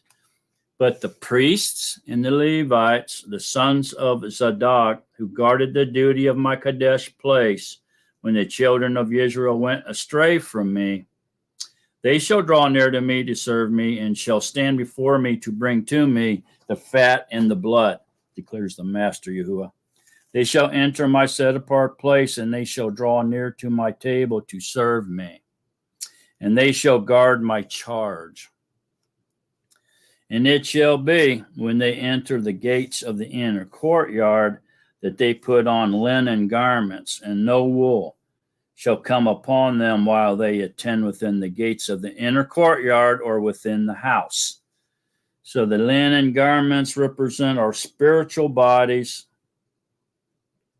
or the spirit man. The wool represents our physical bodies, or the flesh. And therefore, we were getting a description in his vision earlier of the spiritual body, which is us, his spiritual temple, which is us, with nothing in it other than Yahuwah. And then this one here is more of a physical type body, physical type temple that we're reading about now. So there seems to be, at this point anyway, in our study, that there seems to be a spiritual temple and a physical temple being spoken about here by Ezekiel in his visions. Okay, so just keep that in mind, and let's continue on now. They shall have linen turbans on their heads and linen trousers on their bodies. They shall not gird themselves with sweat.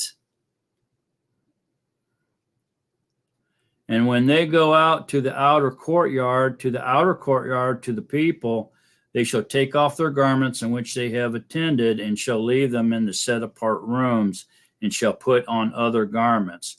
And they shall set apart the people in their set apart garments. And who, what, where, and when, right? We'll keep reading. We'll find out. And they shall set apart the people in their set apart garments. And their heads they shall not shave, nor shall they let their hair grow long. And their heads they shall not shave, nor shall they let their hair grow long, and shall keep their hair well trimmed. No priest is to drink wine when he comes into the inner court. And they do not take as Asha a widow or divorced Asha, but take maidens of the seed of the house of Israel, or widows of the priests. Wow, that's kind of amazing. If you hang on to that thought, probably come back to it in a minute. And they are to teach my people the difference between the set apart and the profane. Wow. And make them know what is unclean and clean. Okay, so see, it still seems to be now that Ezekiel is comparing a physical temple to a spiritual temple.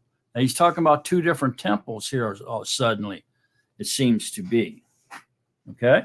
Like the physical is the one with all the animal blood stuff going on in it. And the spiritual one didn't have all that stuff in it. You see it? So it's not like, is he contradicting himself? Is he talking like a madman? Is he double-minded? See, at first he's saying that he's building this temple, there wasn't nothing in it, and all of a sudden there's a temple with all this stuff in it. I mean, is he talking about two different temples, a physical temple and a spiritual temple? Let's continue to read and find out. There's something going on, for sure. And they are to teach my people the difference between the set apart and the profane, to make them know what is unclean and clean. See that? And they are to stand as judges in a dispute, and judges according to my right rulings. And they are to guard my Torah and my laws and all my appointed festivals, and set apart my Sabbaths. Woo! You know, we see this today. I mean, it's a sign of the end times. Another sign we're in the end times here is what's going on in our judicial system. With all these kangaroo courts, all this stuff you're seeing happening to Donald Trump, all these judges that really aren't qualified and are making decisions based on nothing, bypassing the laws, not even paying attention to Yahuwah's laws or what Yahuwah's right rulings are, is judging wildly. I think there's some reckoning coming there as well. Honestly, I think that's another sign we're in the end times. But I don't want to get off on that tangent. And they are to stand as judges in a dispute and judge according to my right rulings. They don't judge according to you as right rulings anymore. These kangaroo courts, they can do whatever they want. They know what they're going to do with you. But if you're filthy rich, maybe you got a shot. If not, they already know what they're going to do to you. And they are to guard my Torah and my laws and all my appointed festivals and set apart my Sabbaths. And they are not to defile themselves by coming near a dead man. Who, what, and where, and when? What's Ezekiel talking about? The second temple? No, he's not. Only for a father or mother, for a son or a daughter, for a brother or unmarried sister, they defile themselves. Notice the laws haven't changed now. So there's something they got to do. Are they getting a second chance in this third temple, if you will, to do it right? Perhaps. Let's read and find out. And after his cleansing, wait a minute. Yeah. And they are not to defile themselves by coming near a dead man, only for a father or mother, for a son or daughter, for a brother or unmarried sister. They defile themselves. So if your sister's married, you're not supposed to go around her dead body. And after his cleansing, they count 7 days for him. And on the day that he comes into the inner court of the set apart place to attend in the set apart place, he brings his sin offering. Sin offering? Is this talking about the second temple? No. Sin offering? Declares the Master Yahuwah. And it shall be to them for an inheritance. I am their inheritance. And you give them no possession in Israel. I am their possession. Who are they talking about? Oh, yeah, the priests. The grain offering and the sin offering and the guilt offering, they are to eat. And all that is dedicated to Israel is theirs. So this is speaking of the priests, right? And there was a mention here somewhere about Prince, and I can't remember where that was at. But that's okay. We'll come back to it here in a second anyway. All right, so just say prince, the prince and the priests. Okay? That's what this is. That's who the who is. All right. And where's in a temple. And let's continue on. And the first of all, the first fruits of all, and every contribution of all your contributions belong to the priests. So there's priests involved here. And the first of your ground meal you give to the priest, so that a blessing rests on your house. The priests are not to eat any bird or beast found dead or torn to pieces. So here and again, now it seems like it's talking all like about the old priesthood, and it's referring to the second temple, right? Is what it seems like's going on here, because it's echoing Leviticus, right, and Deuteronomy somewhat.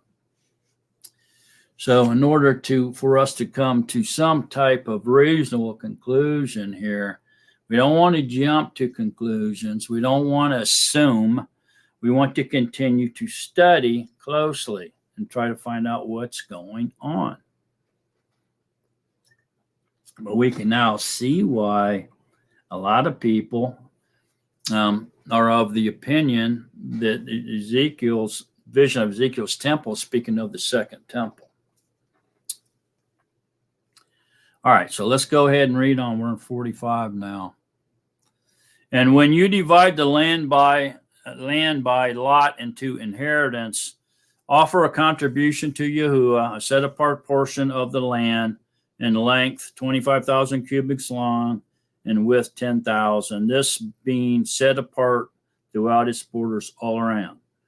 Of this, a square plot is to be for the Kadesh place, which would be the Temple Mount area.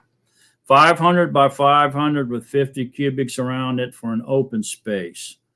And from this measure, you are to measure 25,000 cubits long and 10,000 wide, and in it is to be the set apart place. The most set apart place would be the Holy of Holies, right? This is to be a set apart portion of the land belonging to the priests, the attendants of the set apart place, who draw near to serve Yahuwah. And it shall be a place for their houses and set apart ground for the set apart place. And 25,000 cubits in length and 10,000 in width is for the Levites, the attendants of the house, for them for a possession, 20 rooms. And give the city as possession, 5,000 cubits wide, 25,000 long, beside the contribution of the set apart portion. It belongs to all the house of Yisrael, the city. Okay, so that's the city. And the prince, now here we go to this prince part again now. The prince is to have a portion on one side, and on the other side, on the other of the set apart contribution and the possession of the city. And bordering on the set apart contribution and the possession of the city on the west side, westward, and on the east side, eastward, and the length alongside one of the portions from the west border to the east border of the land. This is his possession in Yisrael. And my princes, plural, shall no longer oppress my people. And they shall give the land to the house of Yisrael, according to their tribes. Thus said the Master Yahuwah, enough, you princes, plural, of Yisrael. Put away violence and plundering, and do right ruling and righteousness, and stop your evictions of my people, declares the Master Yahuwah. So this right here then leads us to believe that this prince or princesses is fleshly rulers. They're rulers, like sovereigns, of the sons of sovereigns, a prince. Okay, so it seems to be that this prince is fleshly, as a man, as a ruler, some type of authority figure over man. Okay. So let's continue on. Have right scales and right ephah and a right bath. Let the ephah and the bath be of the same measure, so that the bath contains 1/10 of a comer, and the ephah 1/10 of a comer. Let their measure be according to the comer. And the shekel is 20 gerahs. Your mina is 20 shekels, and 25 shekels, and 15 shekels. This is the contribution which you present. You shall give 1/6 of an ephah from a comer of wheat, and 1/6 of an ephah from the comer of barley. And the law concerning oil, the bath of oil, is 1/10 of a bath from a kor. A kor is a comer, or 10 baths, for 10 baths are a comer. And 1 lamb from a flock, from 200, from the watered pastures of Israel, for grain offerings, and for a burnt offering, and for peace offerings, to make atonement for them, declares the Master Yahuwah. All the people of the land are to give this contribution to the prince of Yisrael. Prince of Yisrael. And on the prince are the burnt offerings, and on the prince is the burnt offerings, and the grain offerings, and the drink offerings, at the festival, the new moons, the Sabbaths, and all the appointed times of the house of Israel.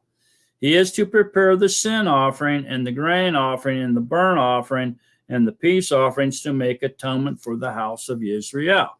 Thus says the Master Yahuwah, in the first month of the first, on the first of the month, you are to take a young bull, a perfect one, and shall cleanse the set apart place. Sounds like the red heifer.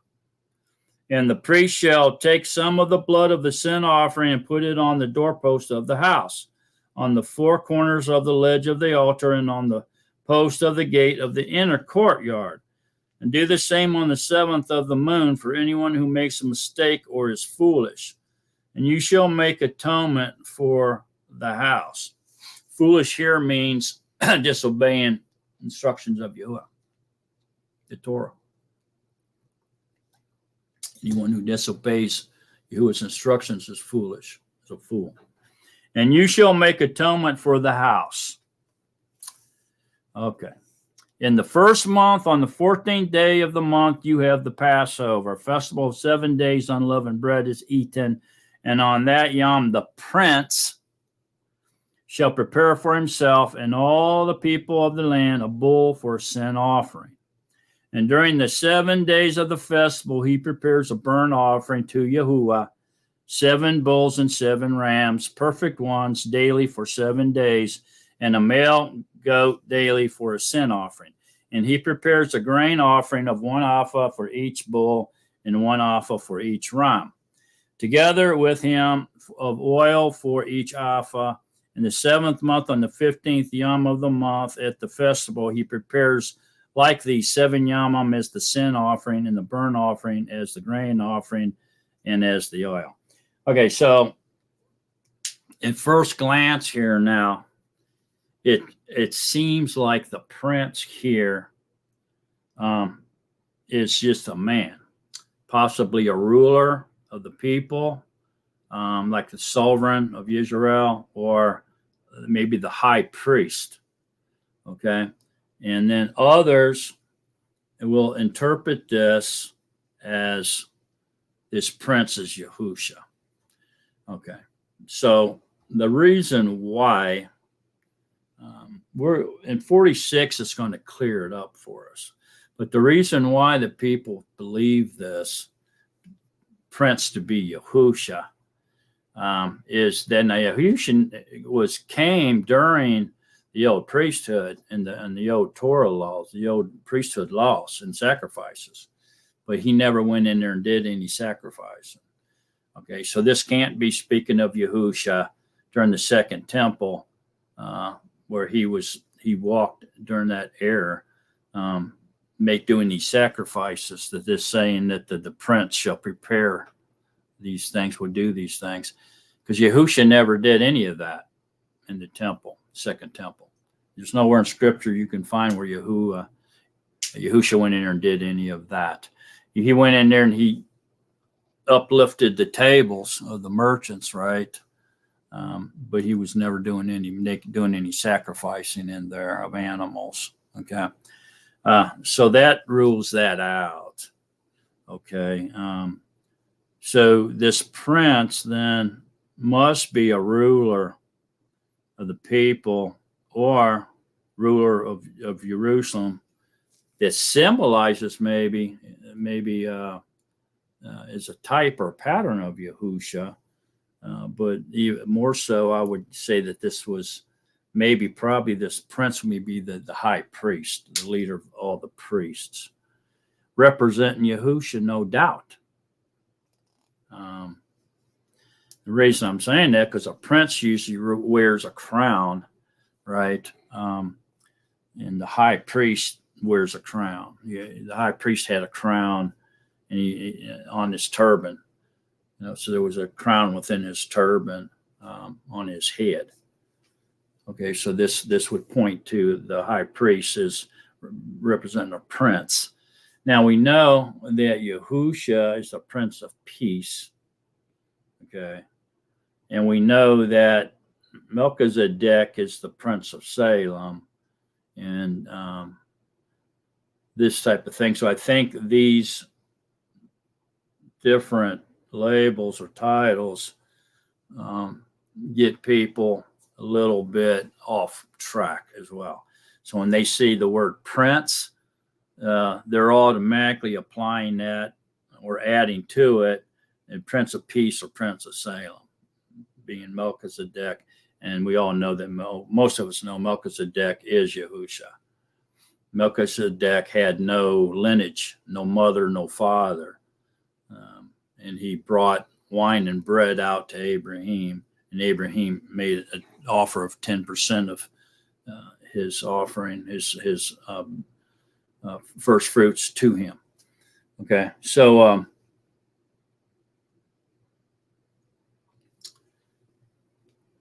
this doesn't seem to apply that this prince is Yahusha.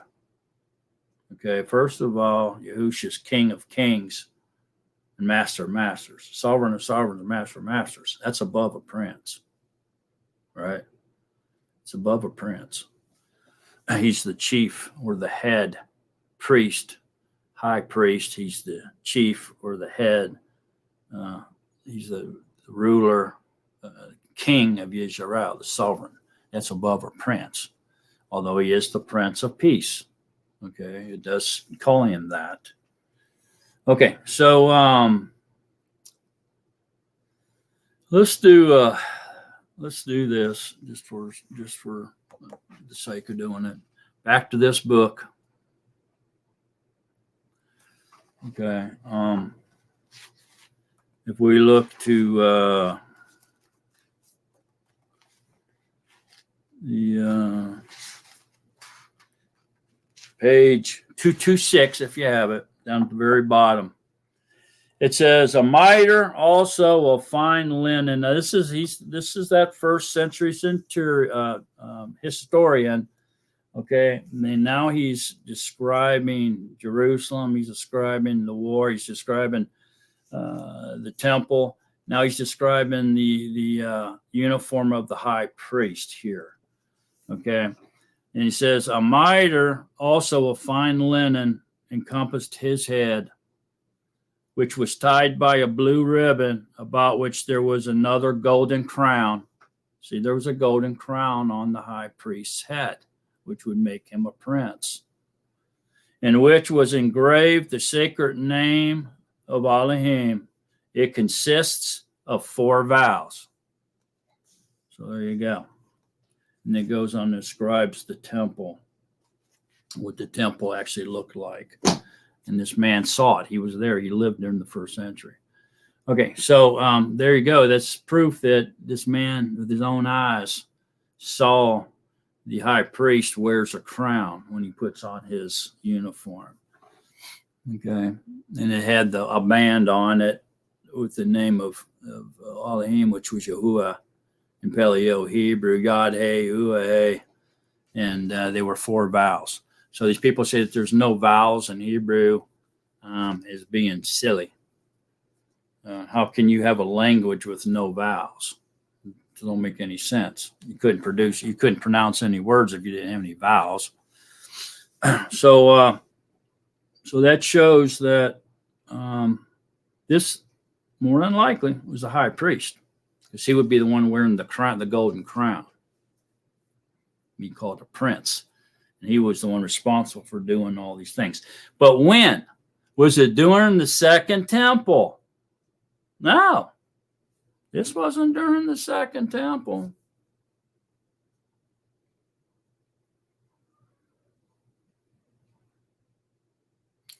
So were they getting some kind of reckoning? Are they getting a second chance at doing these things correctly, the way they were supposed to do them? And not to cover their sins, but to honor and worship Yahuwah with?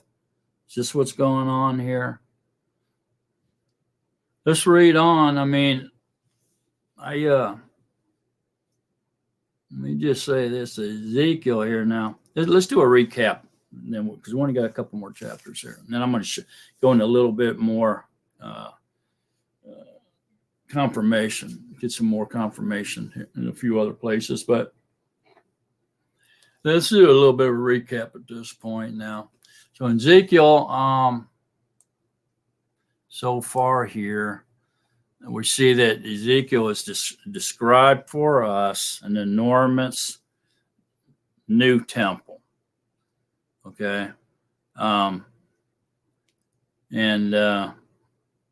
In 43, we read that the steam of Yahuwah left, and then the steam of Yahuwah came back. And apparently, these sacrifices are resumed. They resumed. That's what we just read, 44 and 45. And the land is restored. As we read on, we'll see more of that the land, the people and the land has been restored. The hearts of the people have been changed. They're now following the Torah of Yahuwah. He's done a new thing. He's made their bodies his dwelling place. They are living temples of Yahuwah. And we'll see here later, too, here in a little bit, that even the Gentiles have a place in this restored kingdom or temple, if you will, that he's describing here, and which definitely was not part of the second temple, because Gentiles weren't allowed to go in there and do any of that stuff. So the land here, Israel or Jerusalem, will be ruled by a prince. It's talking about a prince who is mentioned several times here.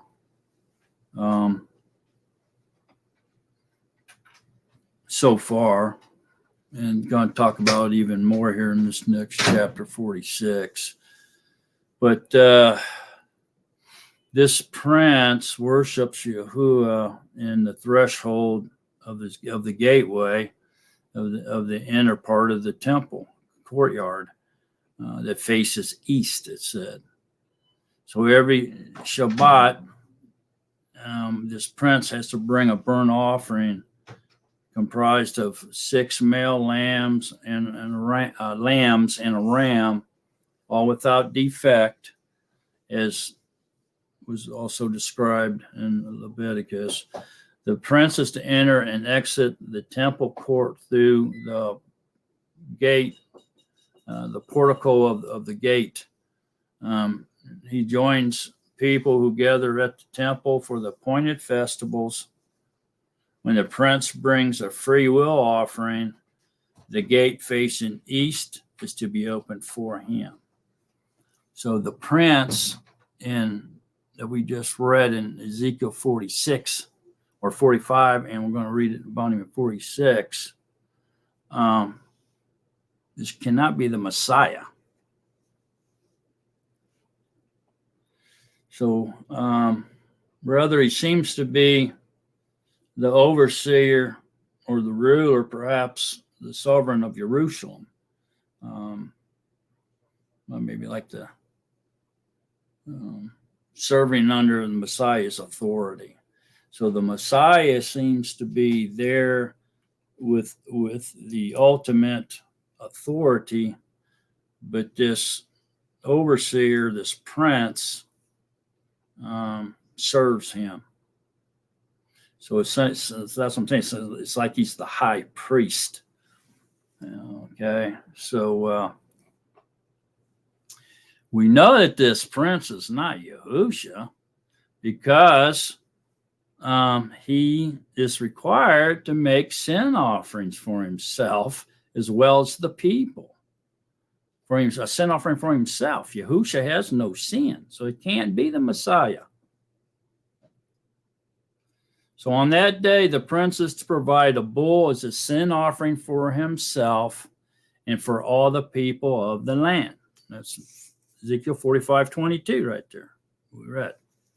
And on that yom, the prince shall prepare for himself and for all the people of the land a bull for a sin offering. So if he has to do a sin offering, that means he has sinned. So it cannot be Yahusha. This prince cannot be Yahusha.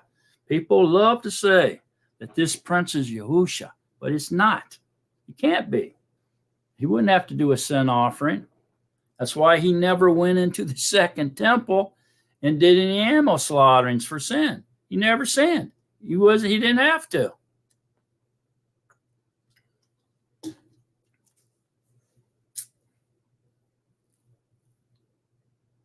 So this man or this prince has to be just a normal man with a sinful nature. He obviously had sinned, or why would he have to make a sin offering for himself? So according to the premillennium knowledge that we get in Scripture, this section here, this chapter Ezekiel, has to be describing this prince and the people are worshiping Yahusha. And so this seems to be suggesting then that this worship of Yahusha with these sin offerings and with these other offerings that was described to us in 45 must be taking place in the future. I mean, more specifically during the 1,000-year millennium rest, millennium reign of Yahusha on the earth.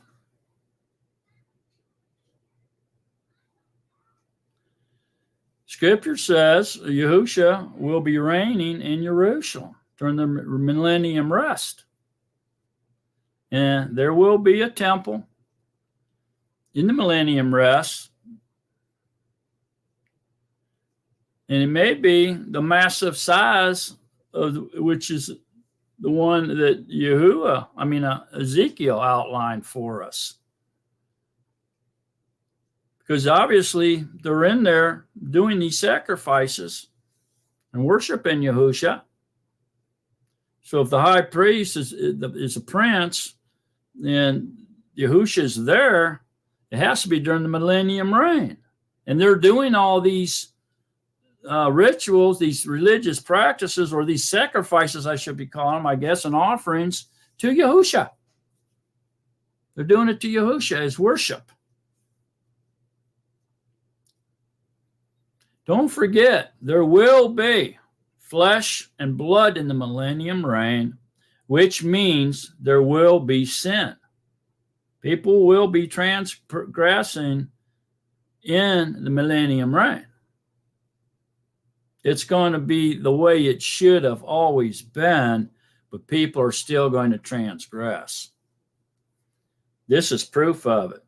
This prince has to make sin offerings for himself and his people. And he also has to do sacrificial offerings to Yahusha. So it's not Yahusha that are doing these sacrifices, animal sacrifices.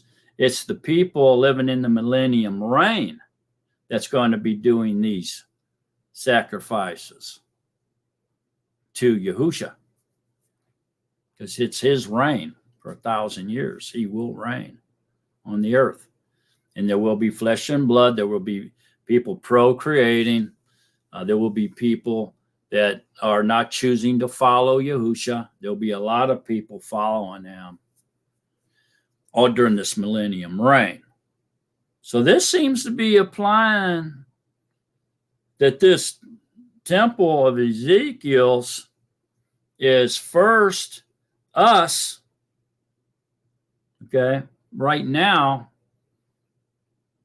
during the renewed covenant era, and then there'll be a physical temple built in the millennium reign.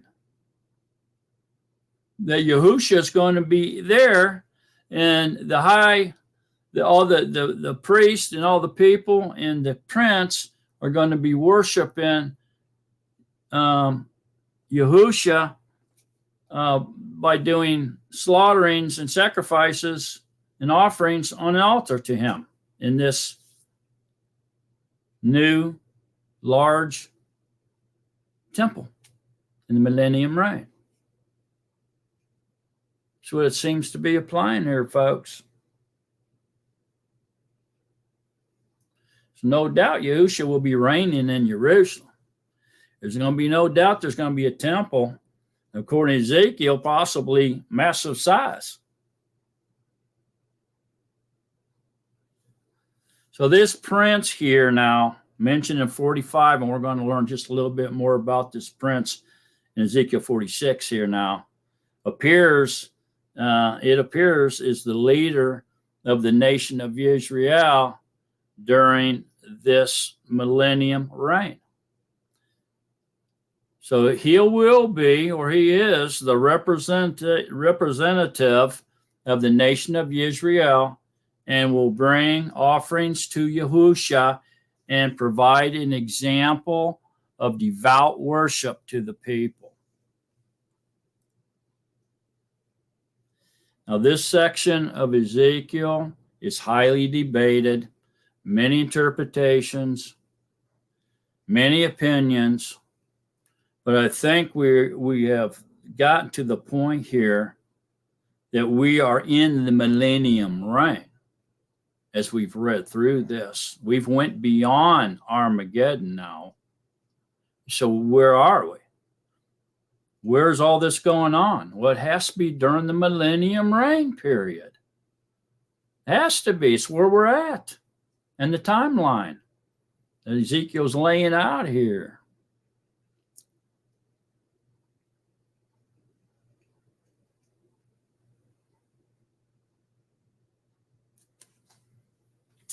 So why would they be doing this stuff during the millennium reign, do you suppose?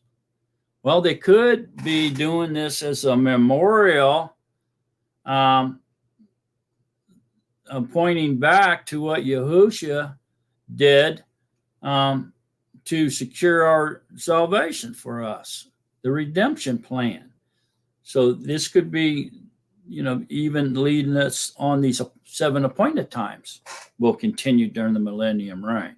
We know for sure tabernacles will be. The scripture says so. All right. So this could be in memorial or memory of what Yahusha did in the redemption plan in order to redeem his people, the redemption of his people.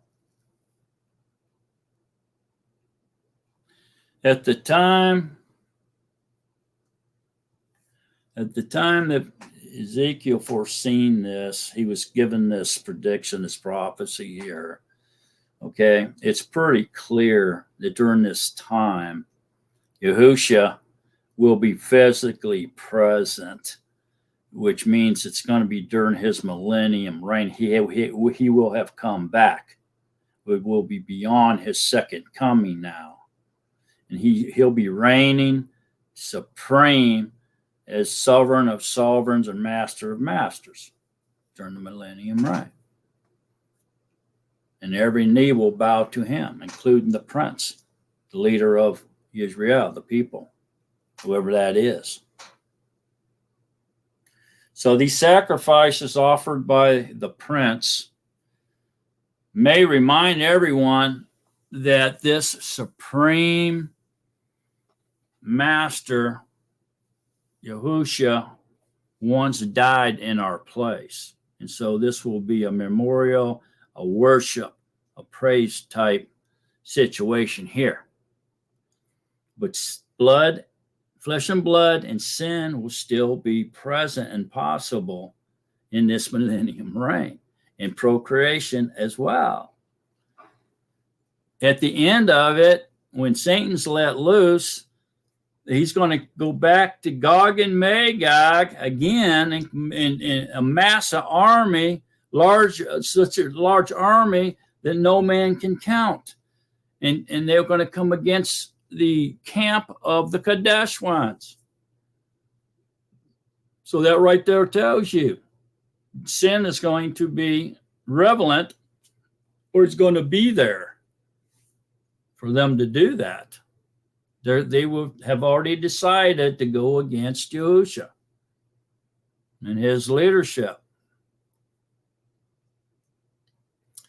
In 1 Peter 3:18, it says, Mashiach also suffered once for sins, once, the righteous for the unrighteous, to bring you to Elohim.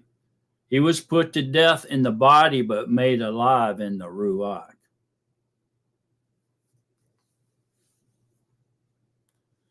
The identity of this prince here in 45 could be considered a mystery at this point. And some assume, say if you quit reading right there, it could be a mystery. I could see where maybe some people would think it was a mystery. And so I can see where some people would even say that it's Yahusha, that Yahusha is going to be making these animal sacrifices, and perhaps slightly can see where people would say this is Yahusha making these sacrifices in the Shemayim, in the temple in Shemayim, because it did speak of the spiritual. Okay, if you stop right there, okay, but you would be making a big mistake, because as we read on, it clears it up for us just a little bit more and puts it more into perspective, and it makes it, and everything clears up just a little bit more. Okay, so we're going to have to continue on reading, but like I said before, some assume that this prince who is from the line of David is Yahusha, but it doesn't have to mean that. There can be someone else that's a leader of Israel during the millennium reign that's from the line of David as well. So whoever he is, whoever this prince is, he will play an important role in the festivals that will be observed during the millennium reign, and the worshiping and praising of Yahusha in the millennium reign. Even in the presence of Yahusha reigning on earth in this temple, evidently we will still need to be reminded of Yahusha's death, resurrection, and his sacrifice for all humanity.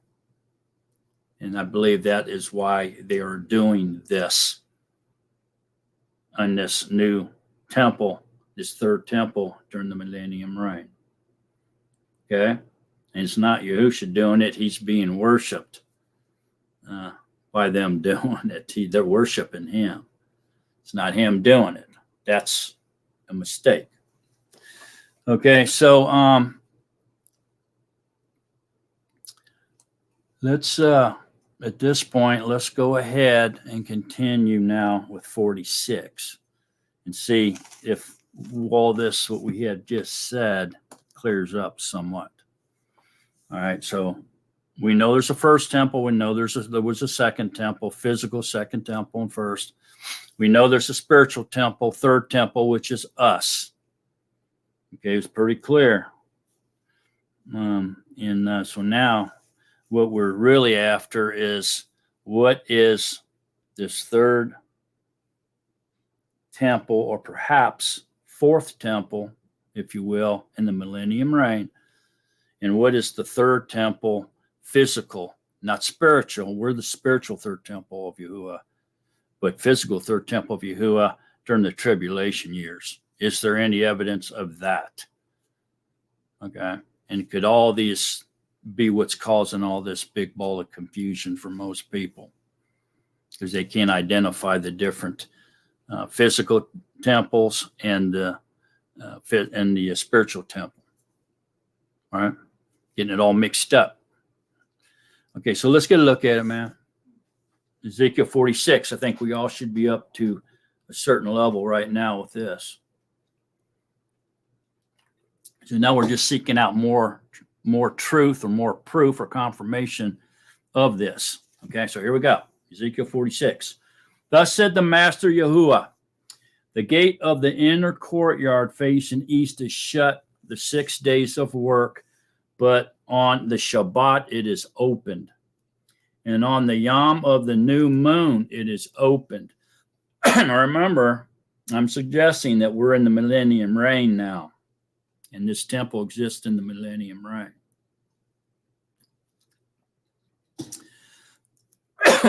And the prince, so there's the prince again. And the prince shall enter by the way of the porch of that gate from the outside, and he shall stand by the post. And the priest shall prepare his burnt offering and his peace offerings. And he shall bow himself at the threshold of the gate, and shall go out, but the gate is not shut until evening. And the people of the land, why does the gate not shut till the evening? Because that's when Shabbat starts? Could be. And the people of the land shall also bow themselves at the entrance to this gate before Yahuwah on the Shabbats and on the new moons. The new moons is the beginning of another month. Begins the new month. And the burnt offering which the prince brings to Yahuwah. So here we go now. The burnt offering which the prince brings to Yahuwah on the Yom Shabbat is 6 lambs, perfect ones, and a ram, a perfect one. And the grain offering is 1 ephah for a ram, and the grain offerings for the lambs a gift of his hand, and a hin of oil for an ephah. And on the yom of the new moon, a young bull, a perfect one, 6 lambs, and a ram, they shall be perfect. And he prepares a grain offering of an ephah for a bull, he being the prince, and an ephah for a ram. Notice that he here, and he prepares a grain offering, speaking of the prince, is not capitalized. It's a small h, meaning it can't be Yahusha, or it'd be a capital H, right? And he prepares a grain offering of an ephah for a bull and an ephah for a ram. Also notice that prince, title prince, is not capitalized either.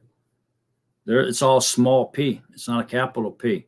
If it was speaking of the Prince of Peace or Yahusha, it would be a capital P, but it's not. It's a small p. That also indicates this is not Yahusha. Okay. And for the lambs as his hand attains, and a hin of oil for an ephah. And when the prince, small p, the prince enters, he is small h, comes in by way of the porch of that gate, and goes out the same way. And when the people of the land enter before Yahuwah at the appointed times, so they'll be doing the appointed times during the millennium reign. And when the people of the land enter before Yahuwah at the appointed times, could be the Shabbat too, whoever shall enter by the way of the north gate to bow himself goes out by way of the south gate. So the prince goes in and out the same gate, but the people don't. If they enter by the north, they go out the south, meaning they've came into the presence of Yahushua and they've changed. His presence changed them, and they went out a different way because they're a different being, because they were in the presence of Yahushua. That's why they have to leave through a different gate. You see that? Goes out by the way of the south gate, and whoever enters by the way of the south gate goes out by the way of the north gate. He shall not return by the way of the gate through which he came, but goes out through the opposite one. Because if you come in, that's how people know. So you come in one person in the presence of Yahushua, you leave out a different person out the other way. That indicates that you're now a different person because you've been in the presence of Yahushua, and that changed you. They've been changed by the presence of the Master. That's what that means. That's the symbolization of that. Okay. If they went in one way and then went back, that means they didn't get nothing out of it, or they weren't in the presence of Yahushua. They went in as a person and went out as the same person. Didn't do them any good. They were, some reason that being in his presence didn't do nothing for them. Okay. So, And in the festivals and in the modim, the grain offering is an alpha for a bull and an alpha for a ram, and for lambs the gift of his hand and a hin of oil for an alpha. Okay, so see, we'll be doing in the millennium reign, you're going to be doing all the same modim, the same festivals, the same stuff that they were doing before. But see, what's the difference? They're getting a second chance to do it right. Everything's going to be perfect. It's going to be done right. It's going to be esteeming Yahuwah and worshiping Yahuwah perfectly. Okay, so they're going to be doing it with the clean, pure hearts as well. They're not going to be just going through the motions and thinking something else in their mind. And heart is wickedness, but they're going through the motions just to make themselves look like they're obedient, but they're really not in their mind and in their heart. The millennium reign, they will be pure heart and pure mind as they do these things. So they're getting a chance to redo them correctly, to fix them, fix the problem, fix their deficiencies, become perfect. Powerful stuff, man. This is powerful stuff. You know, you all starting to agree with me now that this temple is in the millennium reign? You should be.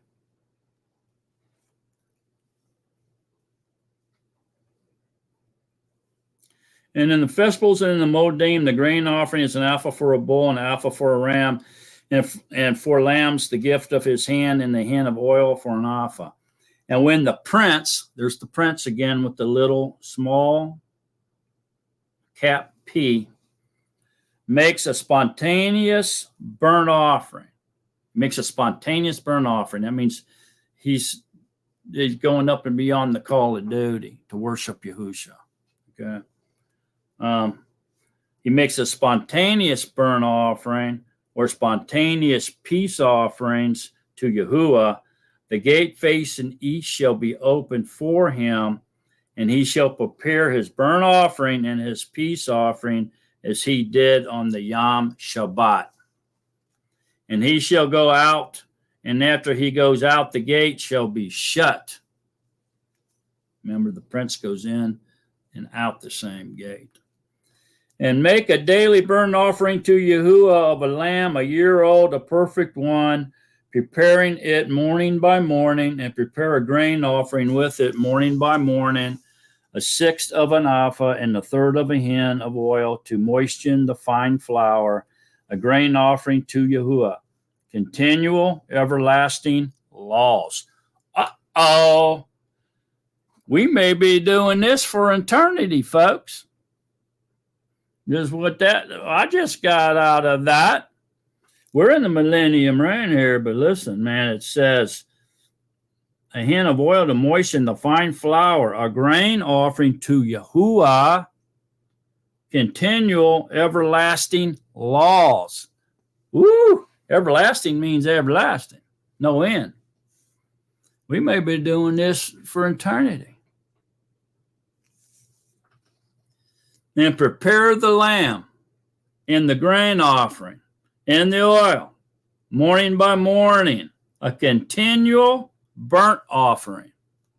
Thus said the Master Yahuwah, when the prince, there's that prince again, small p, gives a gift of some of his inheritance to any of his sons. Bam! Did you just hear what that said? When the prince gives a gift of some of his inheritance to any of his sons, it belongs to his sons, plural. It is their possession by inheritance. This prince has sons. Can't be Yahusha. Yahusha had no sons. He didn't marry to have a wife or sons or daughters. So this prince has sons. That indicates that this is a ruler, a man. Possibly the high priest. Were the priests allowed to get married? You better believe they were.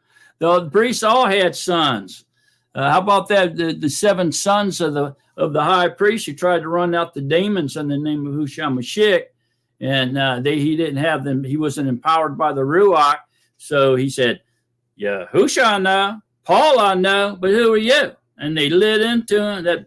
that man with the demon in it lit into those priest boy, the sons of the high priest, and ripped their clothes off and wounded them. How about that? Yeah, the priests were allowed to have children, marry and have children. So this right here proves that's not Yahusha. This prince has sons, and it belongs to his sons. It is their possession by inheritance. So this priest has sons, and so it's not Yahusha. That's solid proof.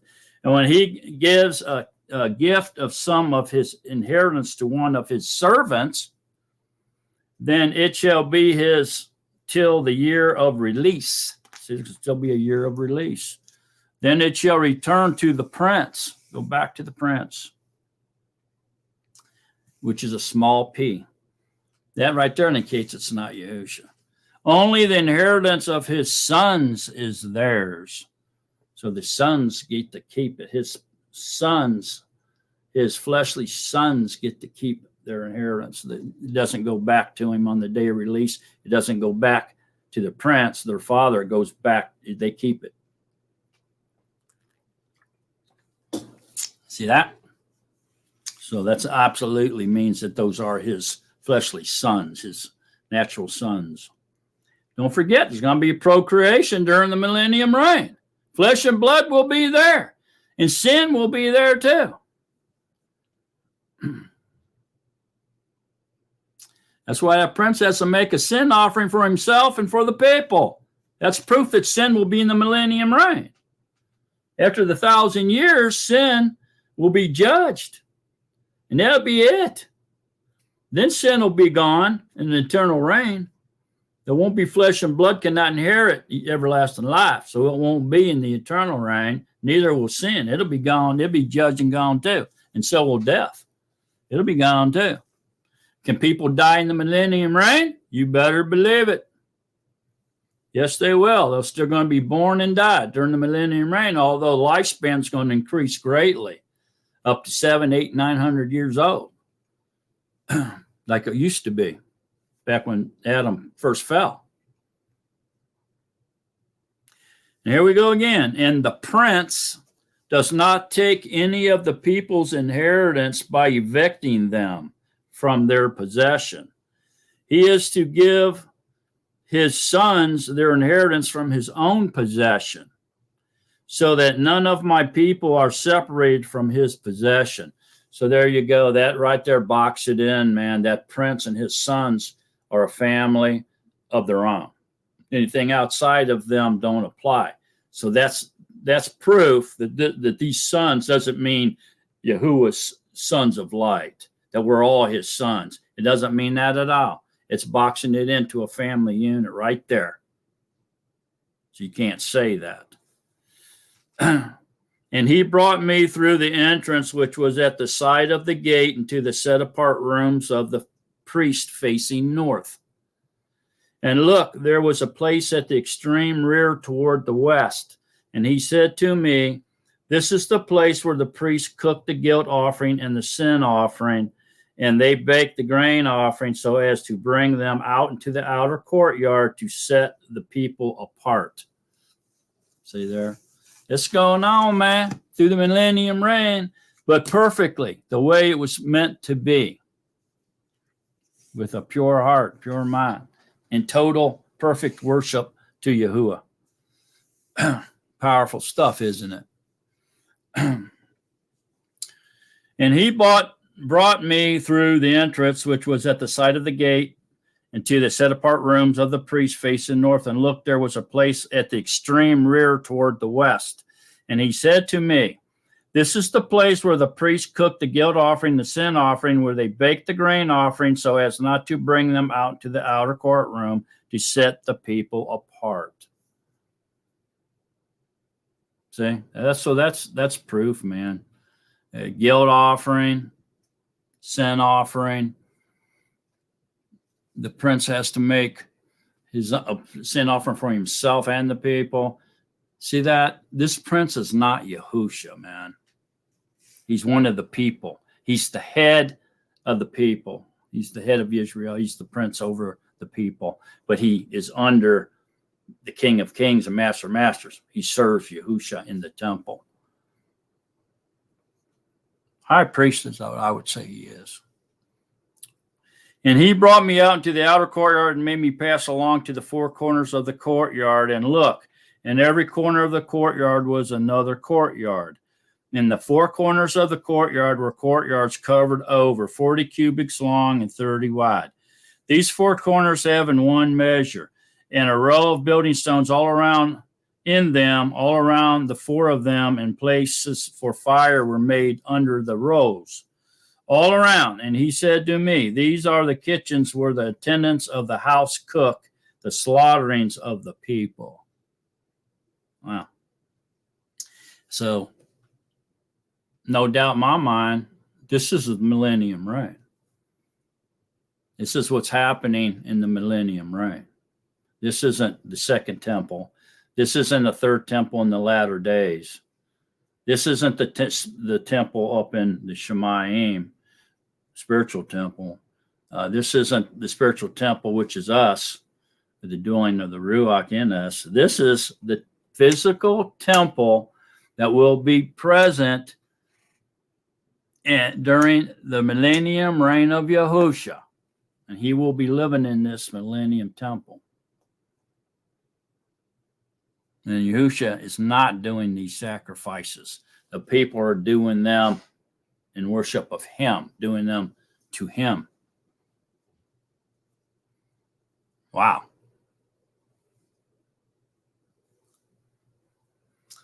Okay, so this next one here is interesting because it speaks of, there's, when Yahusha comes back, there's going to be a great earthquake, going to split the Mount of Olives in two. In the city, it's going to be split in thirds and three.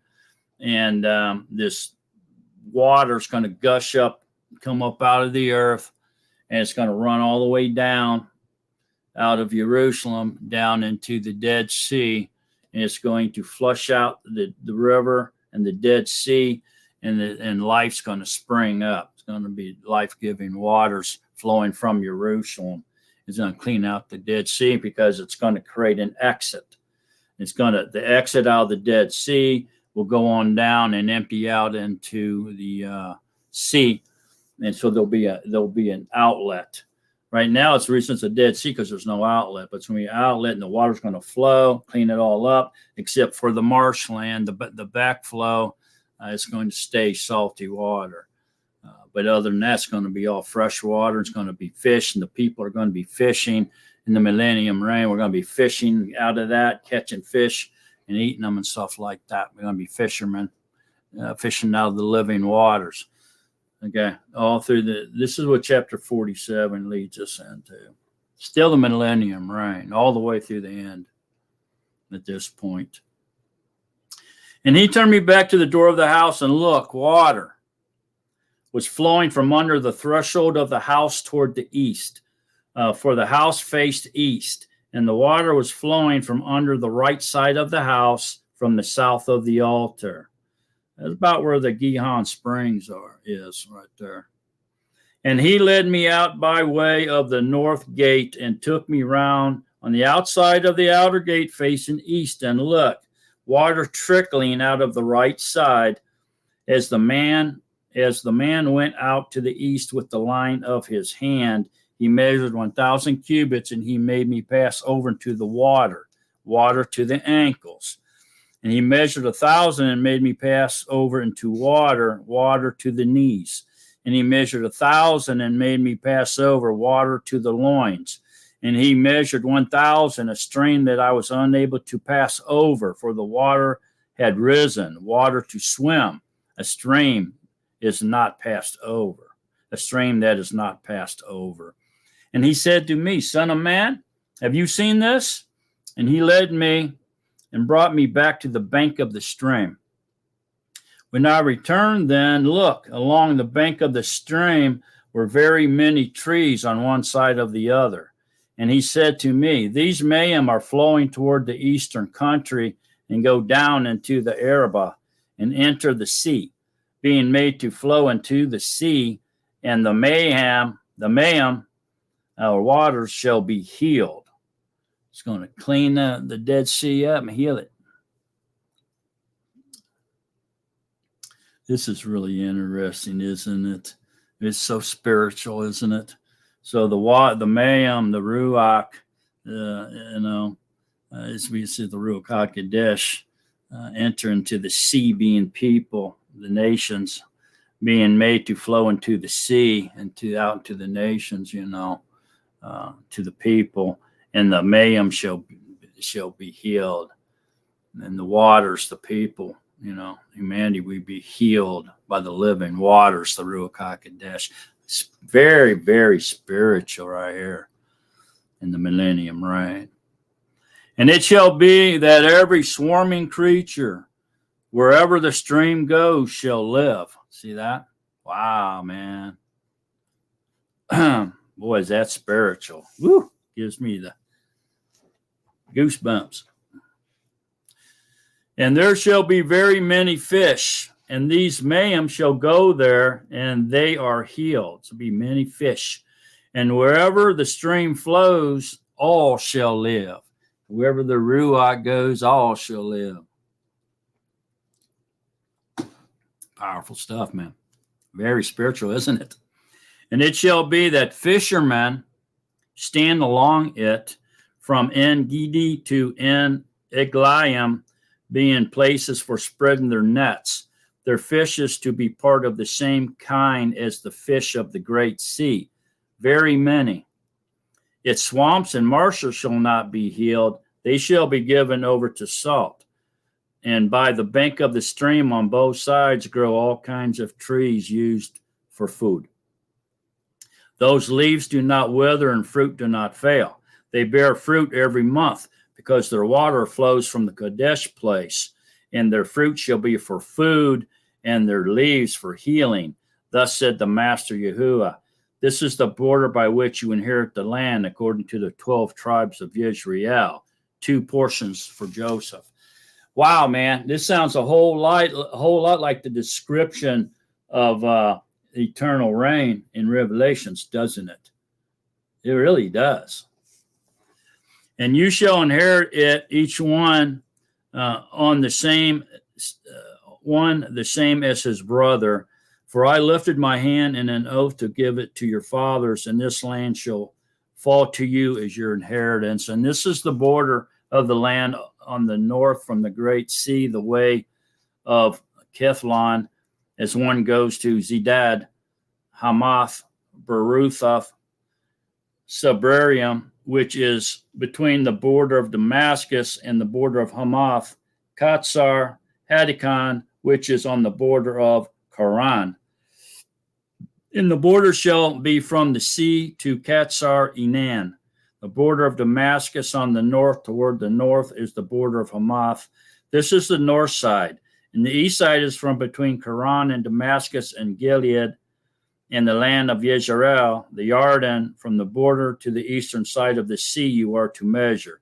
This is the east side, and the south side toward the south is from Tamar to the Mayim of Meribah by Kadesh along the Wadi to the great sea. This is the south side toward the south.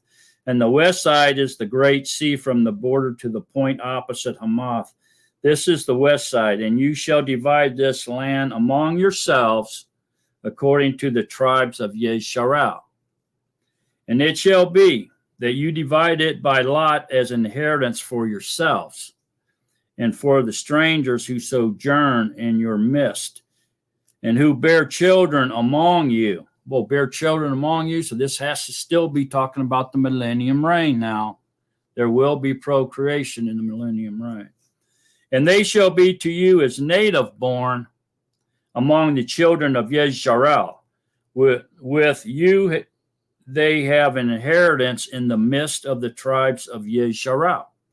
And it shall be, now this is real important right here, and it shall be that in whatever tribe the stranger sojourns, there you give him his inheritance, declares the Master Yahuwah. So what's that mean?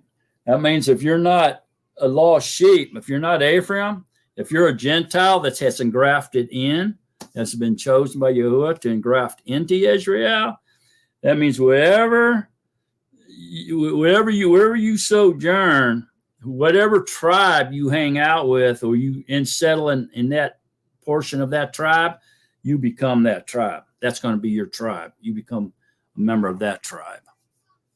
It's not powerful stuff, man. Okay. So really cool stuff. And that brings us to the last chapter here in Ezekiel. And it says, and these are the names of the tribes from the north and along the way. And so it names all the tribes. And at first it names 8. Okay, it names Dan, Asher. Dan's mentioned here. You know, people like say, oh, Dan's not mentioned. Well, he's mentioned here. Okay, so Dan, Asher, Naphtali, Manasseh, Ephraim, Reuben, and Yehuda. Okay, and it goes on, talks about, you know, the tribes and their inheritance and all of that, and it starts talking about. I should probably read this. Let's go to. Tells you the tribes, then it goes up here into 9. I'm gonna start at 9. The contribution that you offer up to Yahuwah is 25,000 cubits in length and 10,000 width. Sound familiar? Yeah, we read that back in 34. And of these is the set apart contribution for the priests. On the north, 25,000 cubits, on the west, 10,000 in width, and on the east, 10,000 in width, and on the south, 25,000 in length, and the Kadesh place of Yahuwah shall be in its midst. Okay, so we're not getting any height here. For the priests of the sons of Zadok, who are set apart, who did guard my charge, who did not go astray when the children of Israel went astray, as the Levites went astray. So this is talking about those who did what they were supposed to do back before the millennium reign started. So this contribution shall be to them from the contribution of the land, a most set apart place by the border of the Levites. And alongside the border of the priests, the Levite have 25,000 cubits in length, 10,000 width. Its entire length is 25,000, its width 10,000. And they do not sell any of it, nor exchange it, nor transfer the best part of the land, for it is set apart to Yahuwah. So they're not allowed to touch it, sell it, or do anything. And the 5,000 cubits in width that is left facing 25,000 is for common use by the city, for dwellings and open land, and the city shall be in its midst. And these are the measurements: the north side 4,500 cubits, the south side 4,500 cubits, and the east side 4,500, and the west side 4,500. And the open land of the city shall be to the north 250 cubits, and to the south 250, and the east 250, and the west 250. So that's that city there is it's a whole lot bigger than the first and second temple area was. Matter of fact, this is, like I said, almost the same size as Jerusalem was during the second temple, the whole city. So it's about a mile in cube, square mile is what it is. Mile, like that. Pretty big.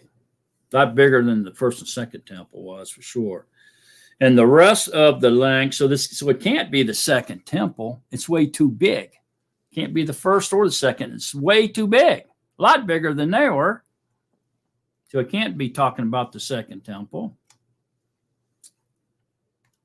It's just the third physical temple in the latter days that Satan's going to go into, stand in there, sit in there, and pretend to be you. No, I don't think so. This is still in the millennium reign. We're still through the timeline, we're still in the millennium reign. It's the last thing. Millennium reign is the last thing. And then judgment, and then eternity. And the rest of the length along the contribution of the set-apart portion is 10,000 cubits to the east, 10,000 to the west, and it shall be alongside the contribution of the set-apart portion. And its increase shall be food for the workers of the city. And the workers of the city from all the tribes of Israel shall till it. The entire contribution is 25,000 cubits by 25,000 cubits, 4 square.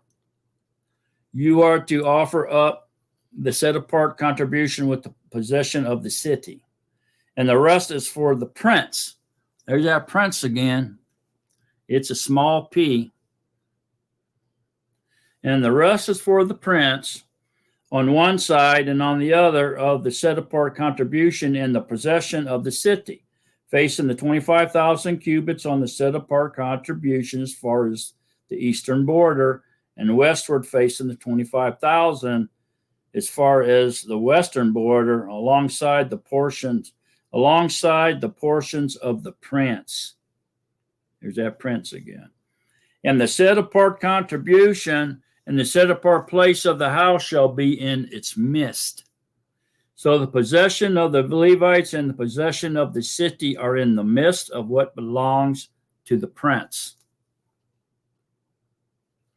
Between the border of Yehuda and the border of Benjamin, it belongs to the prince. And for the rest of the tribes, from the east side to the west side, Benjamin, so then names the rest of them now. So we had 8 before. Now we have 1, 2, 3, 4, 5, which gives us 12.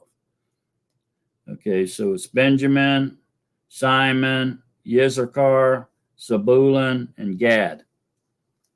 And by the border of Gad on the south side toward the south, the border shall be from Tamar to the Mayim of the Meribah by Kadesh, along the Wadi to the Great Sea. So there's all 12 tribes are mentioned now in the millennium reign era, dividing out the land inheritance of the tribes. This is the land which you divide by lot as an inheritance among the tribes of Israel, and these are their portions, declares the Master Yahuwah. And these are the exits of the city, the gates of the city, according to the names of the tribes of Israel. On the north side, measuring 4,500 cubits, the 3 gates northward, 1 gate for Reuben, 1 gate for Yehuda, and 1 gate for Levite. And on the east side, 45 cubits, 3 gates, 1 for Joseph, 1 for Benjamin, 1 for Dan. And on the south side, measuring 4,500 cubits, 1 for Simon, 1 for Issachar, and 1 gate for Zebulun. And on the west side, 4,500 cubits, 1 gate for Gad, 1 for Asher, and 1 for Naphtali. All around, 18,000 cubits.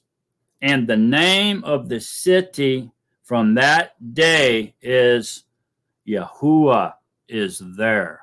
Yahuwah is there. See, so Yahuwah is there in that temple. Okay, so Yahuwah, Shema. Okay, not Shema, but Shema.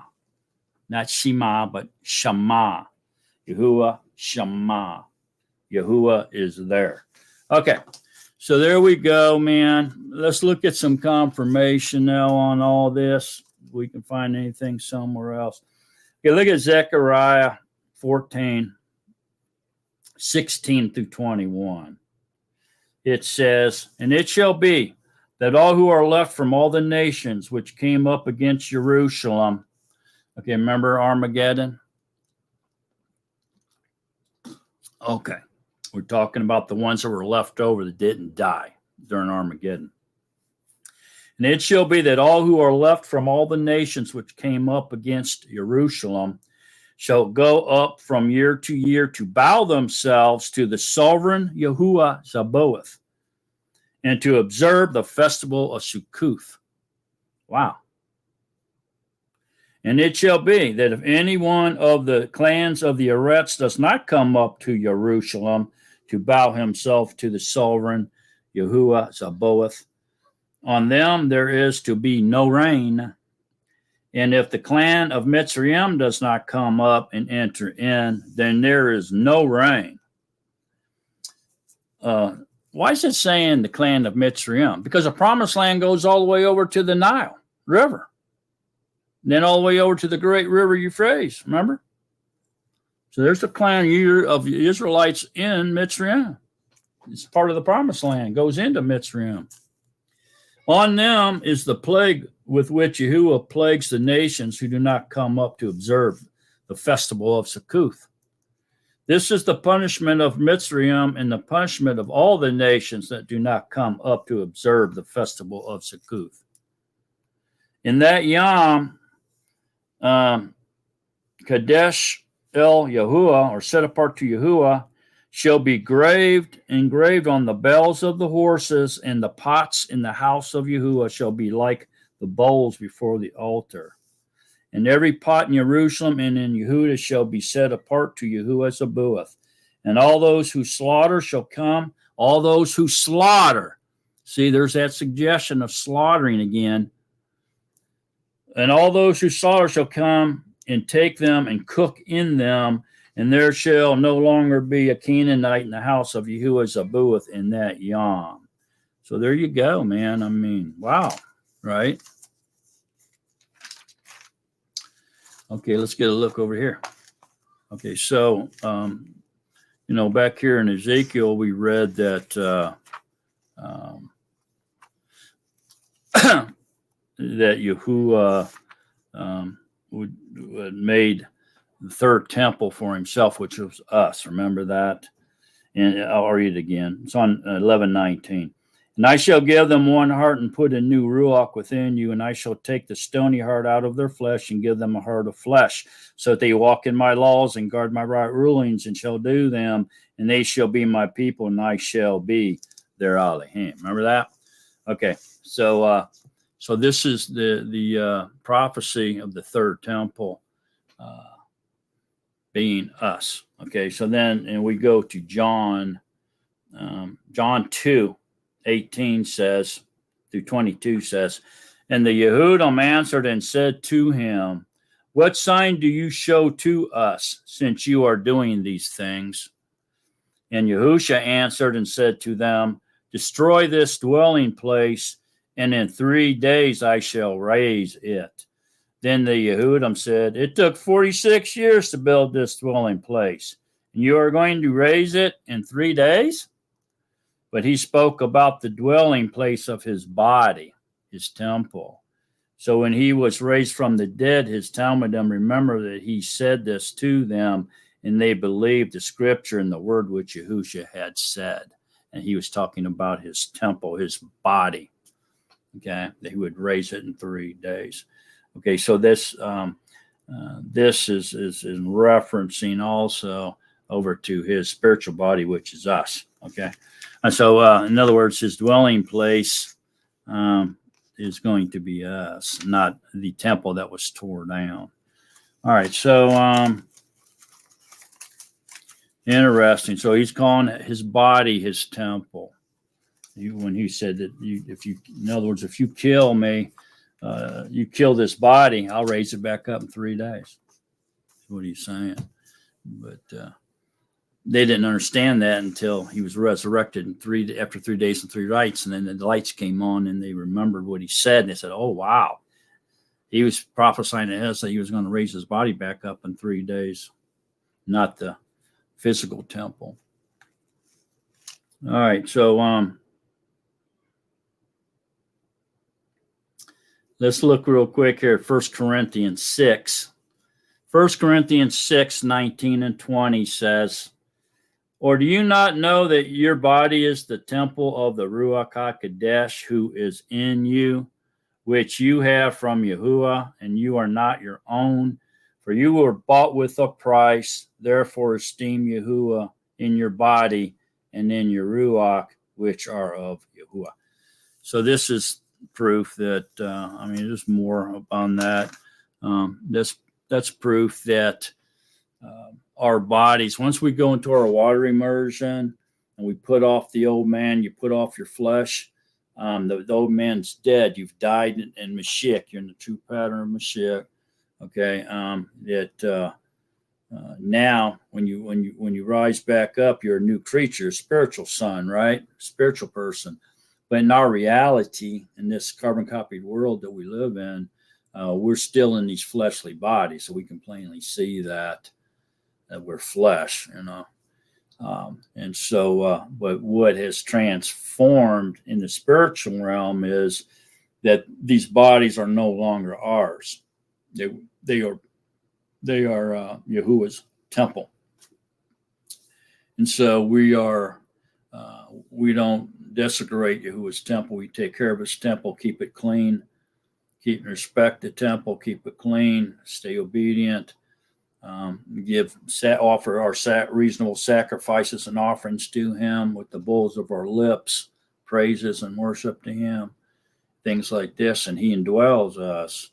And so our bodies have become His temple, our hearts have become the Ark of the Covenant, and His instructions, His 10 Commandments are written on our heart and in our mind, and He has our inner man is sealed with His Ruach HaKodesh for the day of redemption.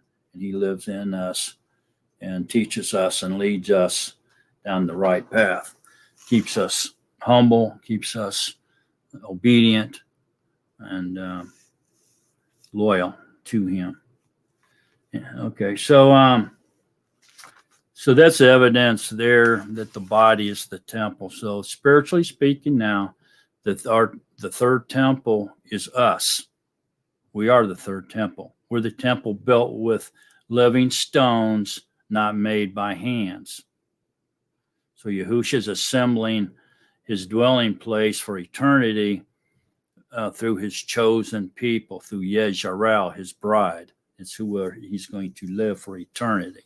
That's what He's choosing to do. All right, and so now let's get a look over here at, let's go to Hebrews 9 real quick.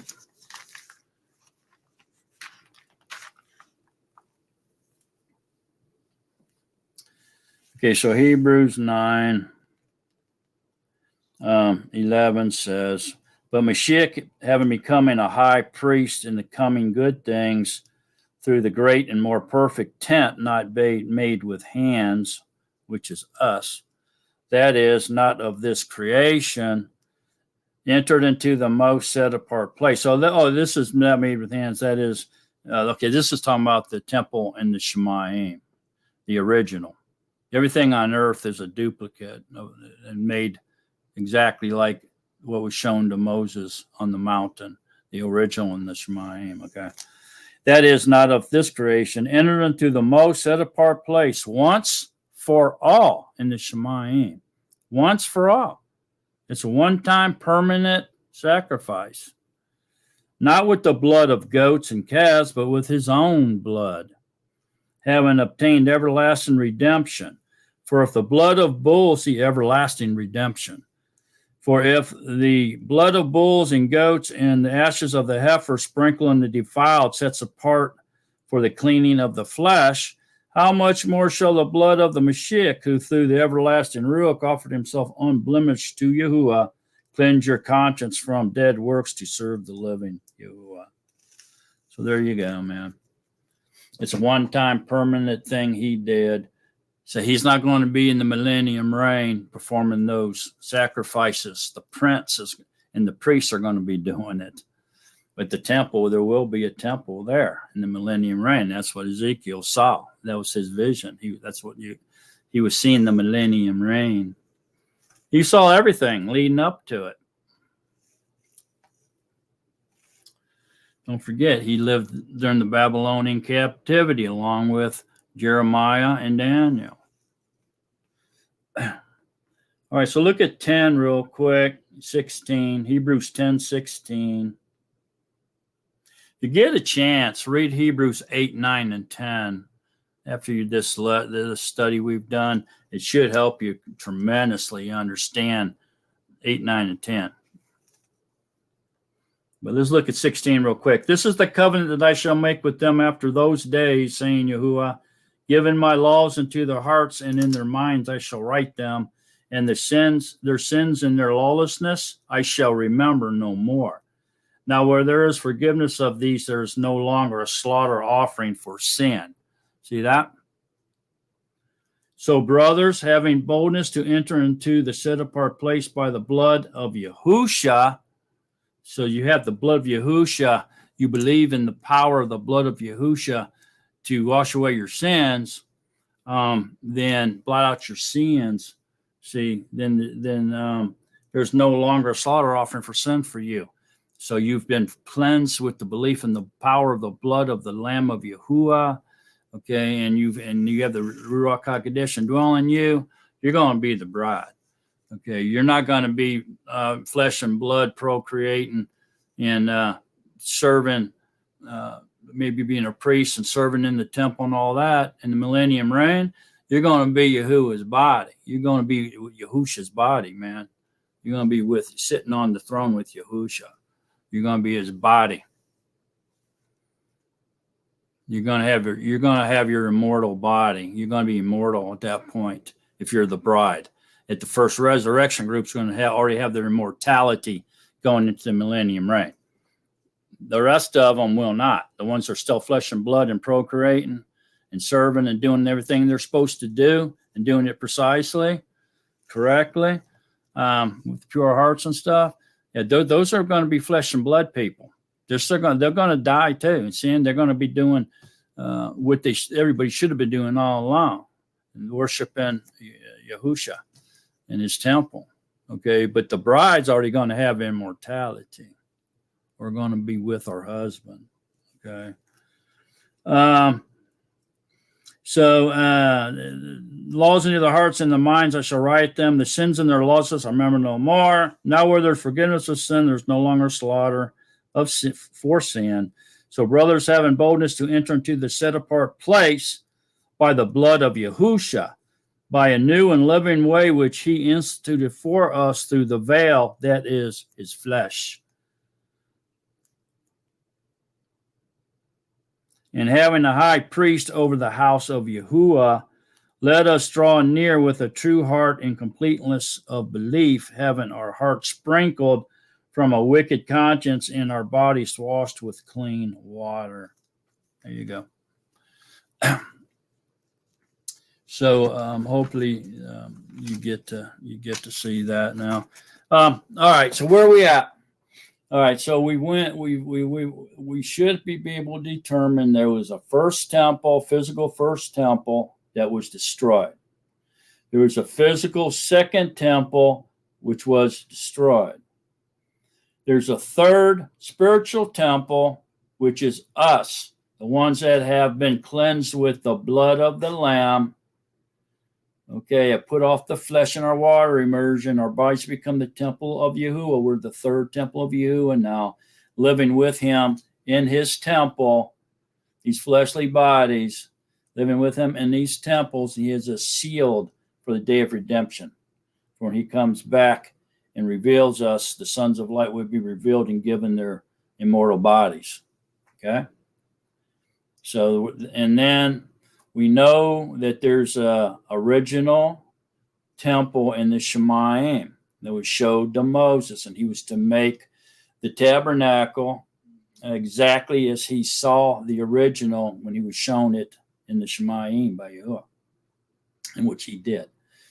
So then we go into Ezekiel, and he shows us a temple that has nothing in it. Okay, but the Spirit of Yahuwah. Okay, that represents us. And then he goes into this other temple. He measures it all out, and it does have the altar. It does have everything in it for the animal sacrifices and sin offerings and all this stuff. So then we find out that this temple is a temple that's going to be erected in the millennium reign.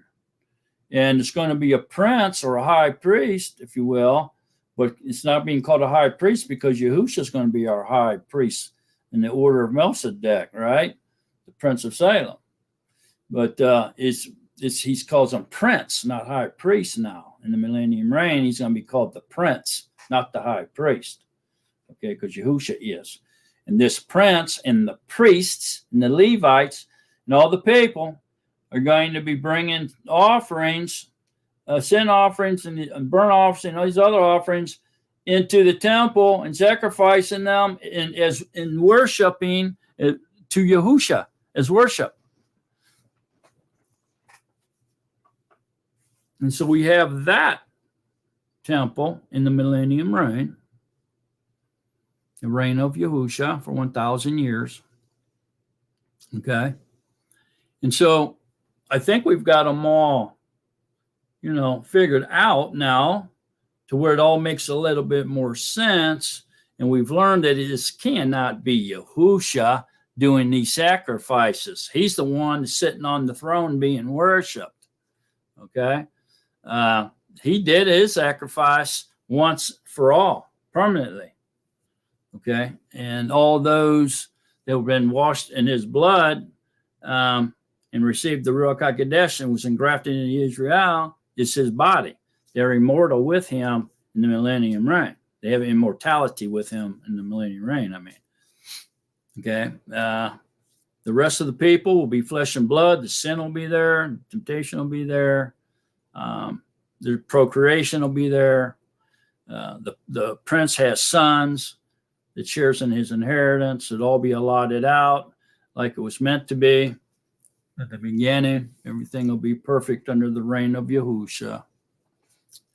So the only thing that remains for us then to try to figure out at this point is there going to be a third physical temple built on the Temple Mount during the latter days, the tribulation years? And if so, does that mean that the temple in the millennium reign, that the vision Ezekiel shared, is the fourth temple, fourth physical temple?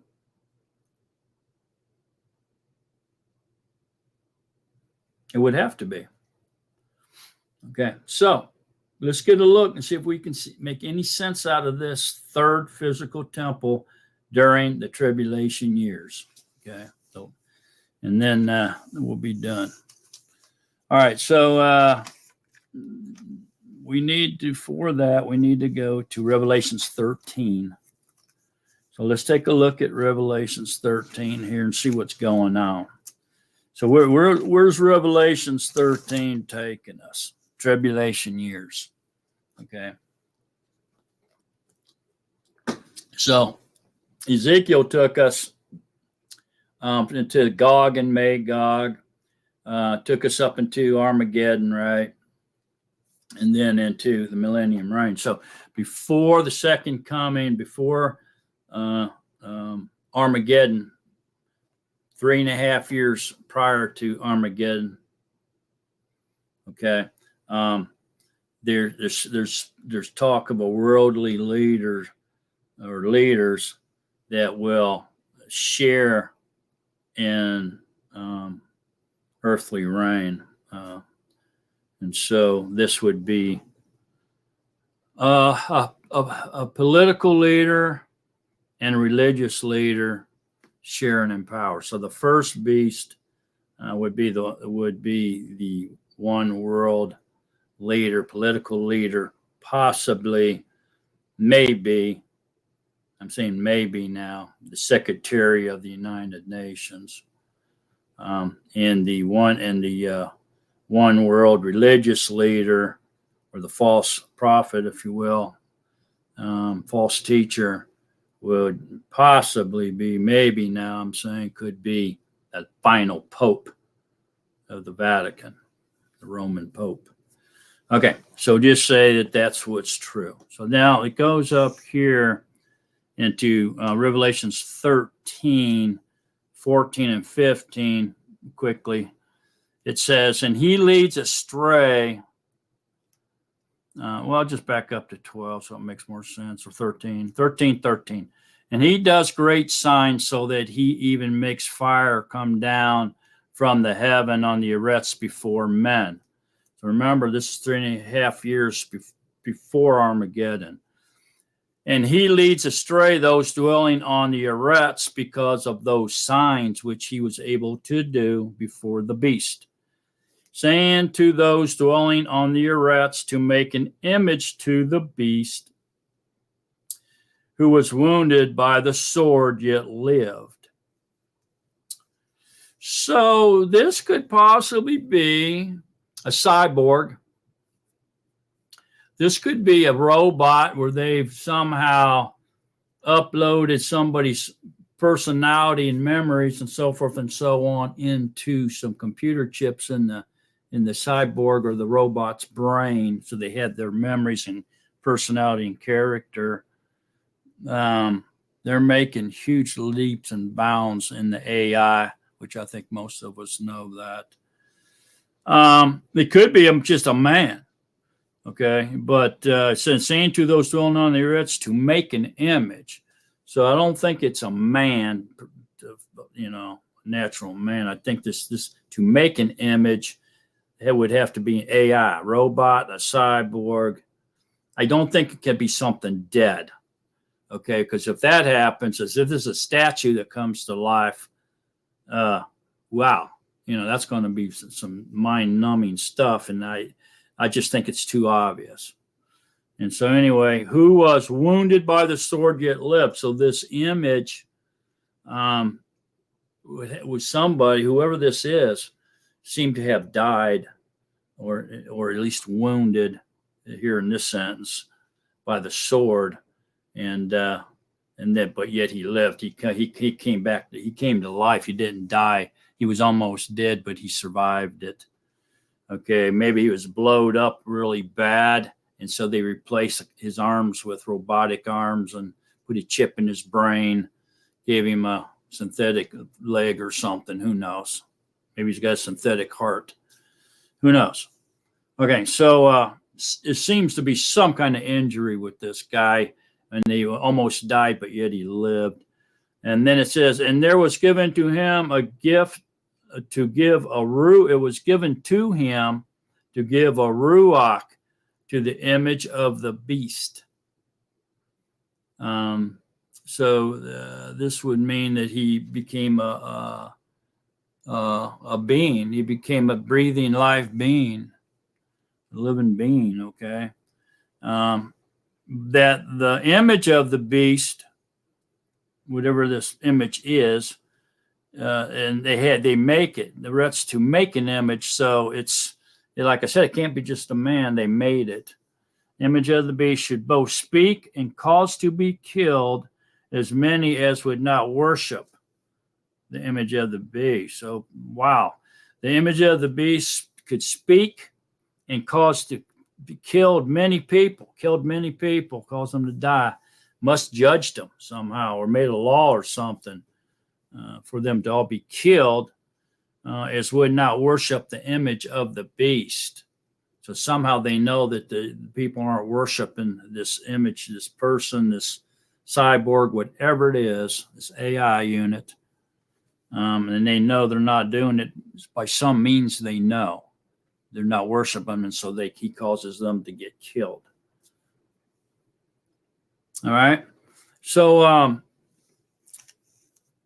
let's look over from there to 2 Thessalonians.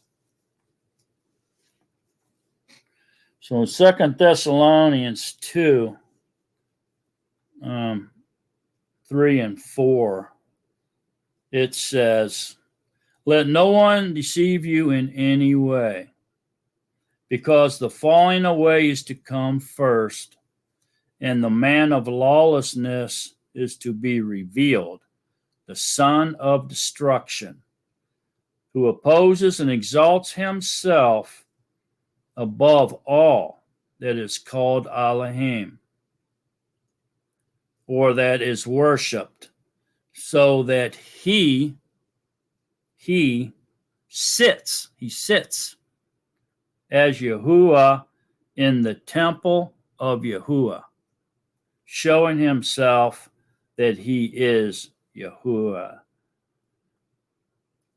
So I don't think this can be us. I mean, we have the Ruach in us. So he can't come in there and kick the Ruach out. He's not going to have that kind of power. So when it says sits as Yahuwah in the temple of Yahuwah, well, see, we would be the temple of Yahuwah. We're the third spiritual temple of Yahuwah, right? We just went through that. And so if we look at this as this is us, what this is saying then, if that's true, that this temple here, that this lawless one sits in is us, then he's got to kick Yahuwah out, and then before he can sit in us. Normal people, the unbelievers, the unrighteous, they're not the temple of Yahuwah. We are. The obedient ones are. The grafted ones are.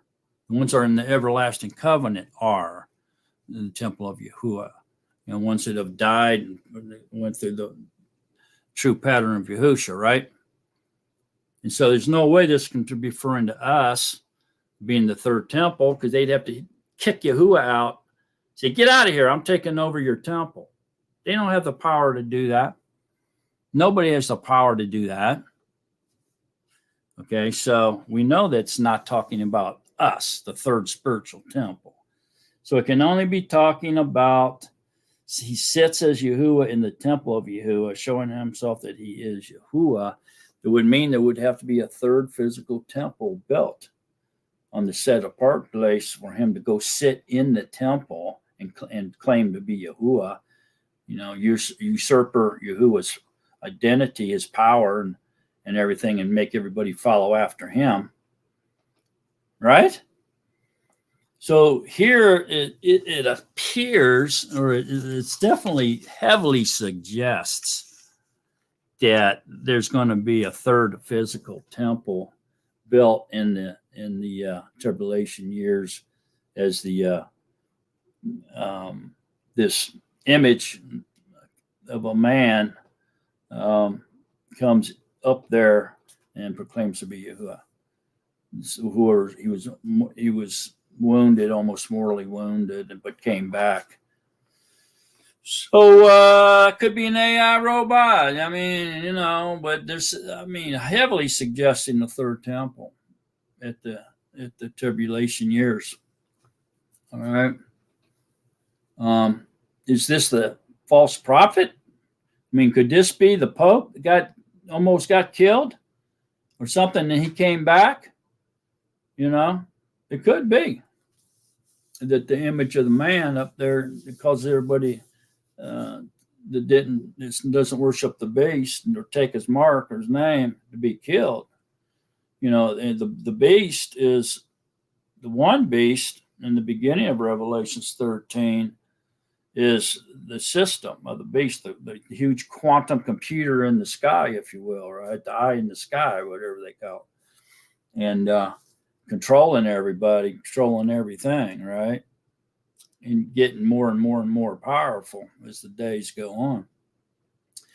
Then it's the first beast after the beast, the system of the beast, which is a governmental religious system together controlling the people.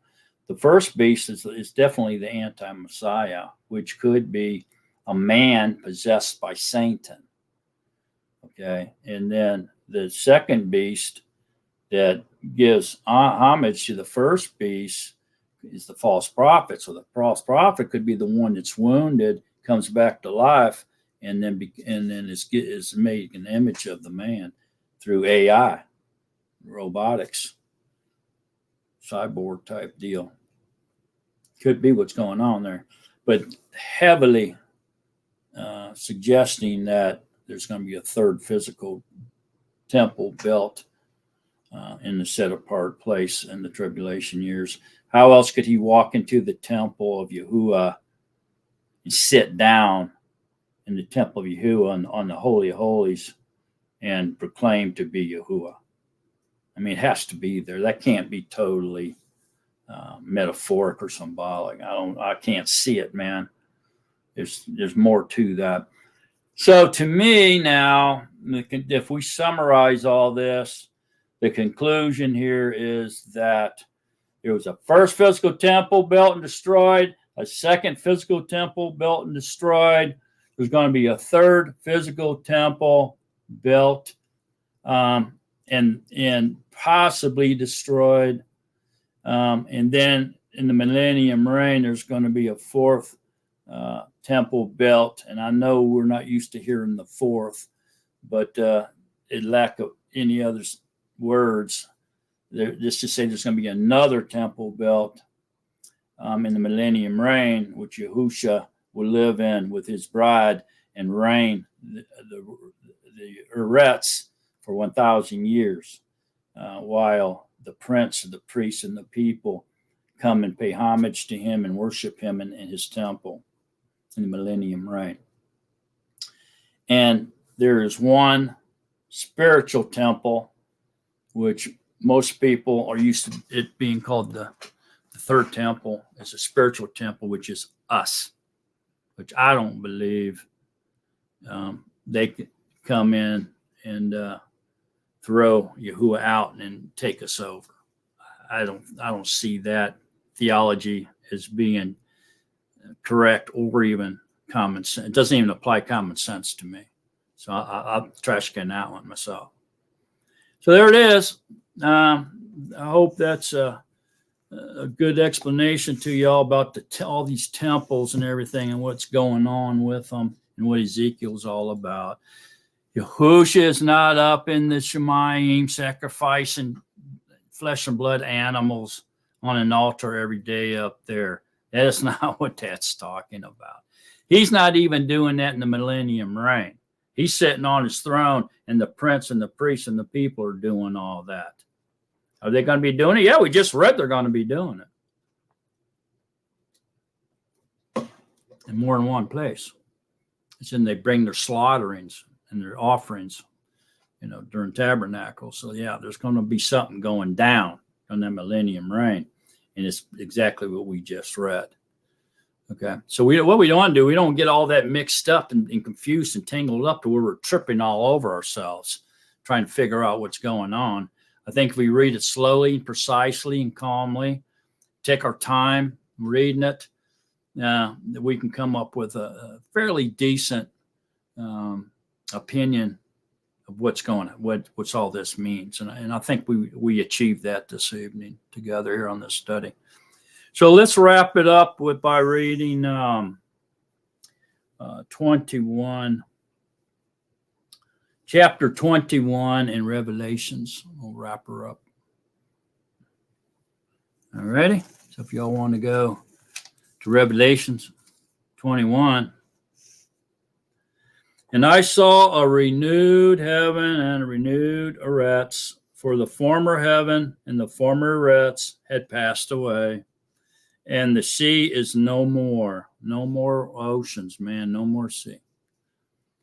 And I, Yehukanan, saw the set-apart city, renewed Jerusalem, coming down of the heaven from Yahuwah, prepared as a bride, adorned for her husband. And I heard a loud voice from the heaven saying, see, the Seku of Yahuwah is with men, and he shall dwell with them, and they shall be his people, and Yahuwah himself shall be with them and be their Yahuwah. And Yahuwah shall wipe every tear away from their eyes, and there shall be no more death, no mourning, no crying, and there shall be no more pain, for the former things have passed away. He who was sitting on the throne said, see, I make all things new. And he said to me, write, for these words are true and trustworthy. And he said to me, it is done. I am the Aleph and the Tav, the beginning and the end. To the one who thirsts, I shall give of the fountain of the water of life without payment. The one who overcomes shall inherit all this, and I shall be his Yahuwah, and he shall be my son.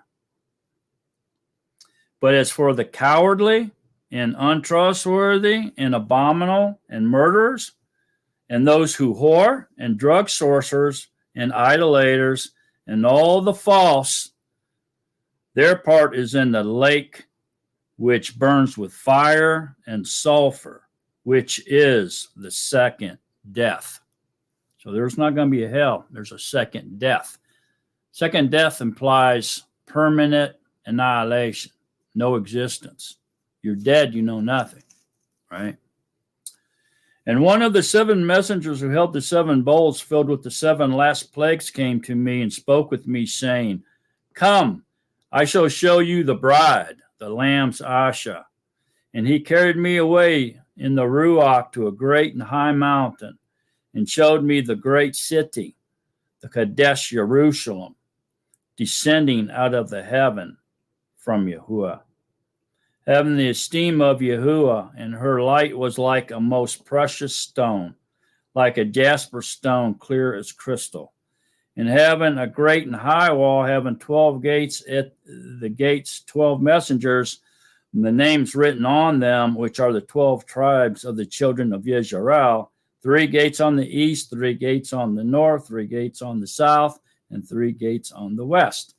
And the wall of the city had 12 foundations, and on them were the names of the 12 emissaries of the Lamb. And he who spoke with me had a gold measuring rod to measure the city and its gates and its wall. And the city lies 4-cornered, and its length is as great as its breadth. And he measured the city with the rod, 2,200 kilometers length, and the breadth and the height of it are equal. So here's the first time now that we read about the height. So is this the same city Ezekiel described? It's not, is it? It is not. So does that mean that there's going to be a 5th temple? Does that mean a physical 5th temple is going to come down approximately the size of our moon onto the new earth? And this is where Yahuwah will be. And we're going to continue the people, everybody that's in there, that's been chosen and delivered, are going to continue worshiping and praising Yahuwah the way that he wanted us to from the beginning? Or is this totally symbolic and totally metaphoric, spiritual? Is this us? Is this him living in us?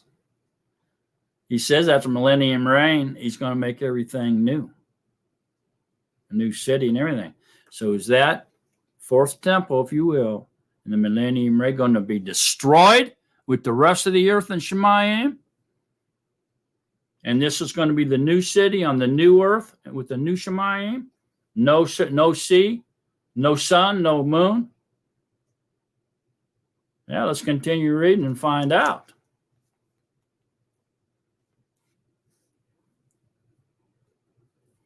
And he measured its wall, 65 meters according to the measure of a man, that is, of a messenger. And the structure of its wall was jasper, and the city was clean gold, the clear gates. This doesn't sound like Ezekiel's description of Ezekiel's temple in the millennium reign to me. And the fountains of the wall of the city were adorned with all kinds of precious stones. The first foundation, jasper, 2nd, sapphire, the 3rd, agate, and the 4th, emerald, the 5th, sardonyx, the 6th, ruby, the 7th, crystallite, the 8th, beryl, the 9th, topaz, the 10th, cypress, the 11th, jasmine, and the 12th, amethyst. The 12 gates were 12 pearls. Okay, so this definitely ain't Ezekiel's temple, man, for the millennium reign, where they're doing all the animal sacrifice and stuff. So it's not even close. This is a different temple. The 12 gates were 12 pearls. Each one of the gates was a single pearl, and the street of the city was clean gold, like transparent glass. And I saw no temple in it. Boom. No temple in this one. There's no temple. That means there's no altar. There's no showbread table. There's no menorah. There's no incense table. No Holy of Holies. None of that's there. There's no temple in this city. So it can't be this the description, the same city that Ezekiel describes in the millennium reign era. I saw no temple in it. So this is almost like a little bit like the first one he described, right? They had none of that offering sacrificial stuff in it. Remember that? but this is definitely more precise. And the city had no need of the sun, no need of the sun, man, nor the moon to shine in it, for the esteem of Yahuwah lighted it, and the Lamb is its lamp. Wow. So there it is. The vessel is the body. The vessel is the body, the lamp. So the lamb is the vessel or the body of the lamp. Okay. All right. So there that is. And then the lamp the lamb, I should say the lamb of Yahuwah or Yahusha is the lamp. It's the body. It's the vessel. It holds what? The oil, the Ruach HaKodesh. Okay, so the Yahuwah is the root, is the oil, the light, or the fire. The lamb is the vessel or the body or the lamp. Okay, that holds the oil. So it's Yahuwah's body. Yahusha is Yahuwah's body. So Yahusha's body is the lamb or the lamp, and Yahuwah is the fire or the wick. It's the oil. Ruach HaKodesh is the oil. So do you see that? Esteem of Yahuwah is lighted it, and the lamb is its lamp. See, there you go. So we're part of the body. In eternal reign, in the millennium reign too. In eternal reign, we're going to be part of the body, with Yahusha being the head, chief cornerstone. We're going to be the living stones that make up the temple of Yahuwah. And in this case, maybe is this us? That sounds like a physical temple to me. But it says that the city had no sun nor moon to shine in it, for the esteem of Yahuwah lighted it. He's the fire, okay, if you will, the wick, the fire, and the lamb is its lamp, which is his vessel, his body, which includes us. So we're inside of this temple. We're living in this temple that he just described, with the pearly gates and all that. You see what I'm saying? So maybe this isn't us. Maybe this is us, a home for us to live in for eternity with him. It's his bride. It's his body. And the nations of those who are delivered. So there's a lot of people going to be delivered if there's nations of people delivered. Nations implies a lot of people. So it's a plural. It's not nation, it's plural, nations. And the nations of those who are delivered shall walk in its light, in the light of the lamp of Yahuwah. And the sovereigns of the Eretz bring their esteem into it. So here we go now, the sovereigns of the Eretz. If they're sovereigns as in plural and nations is plural, then we have leaders in each nation, and these leaders are bringing esteem into the temple to worship Yahuwah with, man. So is that meaning there's going to be sacrifices and slaughterings even in eternity being brought to the temple of Yahuwah? Or not the temple, there's no temple there, but into the house of Yahuwah, to the city? Maybe. What's that means? And its gates shall not be shut at all by day, and night shall not be there. So there will be no nighttime. There'll be constant daytime. And they shall, I hope that means we don't have to sleep, because I hate sleeping. And its gates shall not be shut at all by day, and night shall not be there. Oh, I love that. And they shall bring the esteem and the appreciation of the nations into it. They're going to come in there and worship Yahuwah in some way, even if it's with the bull of their lips. Something's going on there.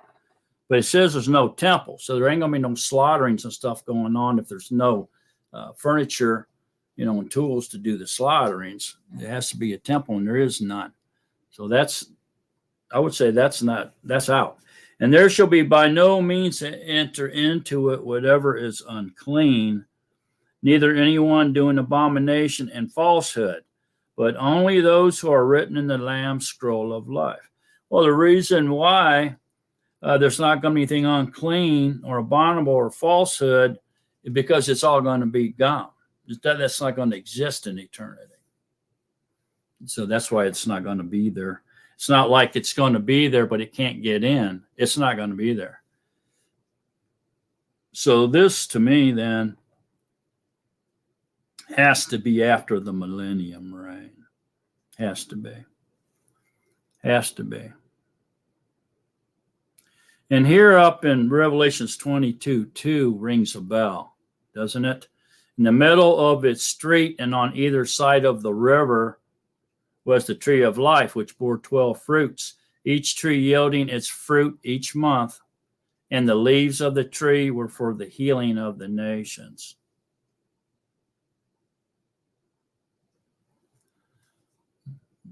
Didn't we read something similar to that in Ezekiel? Yeah, we did. And so interesting that this goes off into millennium reign and then off into that. But I think it really what it was there was a little passage there that actually described the eternal reign within that millennium reign passage. I have to go back and compare it, but I think that's what we got a glimpse of the eternal reign. I think it was only a verse or two long. If y'all recall that, I remember it. And then this 22:3 is extremely powerful stuff for those who can see it. And no longer shall there be any curse, and the throne of Yahuwah that's singular. The throne is singular. There's only one throne. And the throne of Yahuwah and of the Lamb shall be in it. See that? And so it's the same throne, the same being on the one throne. And his servants shall serve him. Him being singular. So Yahuwah and the Lamb is singular. It means they're the same being, same person. Serve him. That's singular. And they shall see his face. His face is singular. It's only one face. And his name, that's also singular. His name is singular. Shall be in their foreheads. So there you go. This is, although this says, and the throne of Yahuwah and of the Lamb shall be in it. He's got one face. He's got one name. He's got one throne. It's all singular. So what it's telling you here is in the Hebraic language, if you can understand it, is that he's one. The Lamb is Yahuwah. So Yahusha is Yahuwah incarnated. His right arm delivered for him. His right arm being his body. Okay.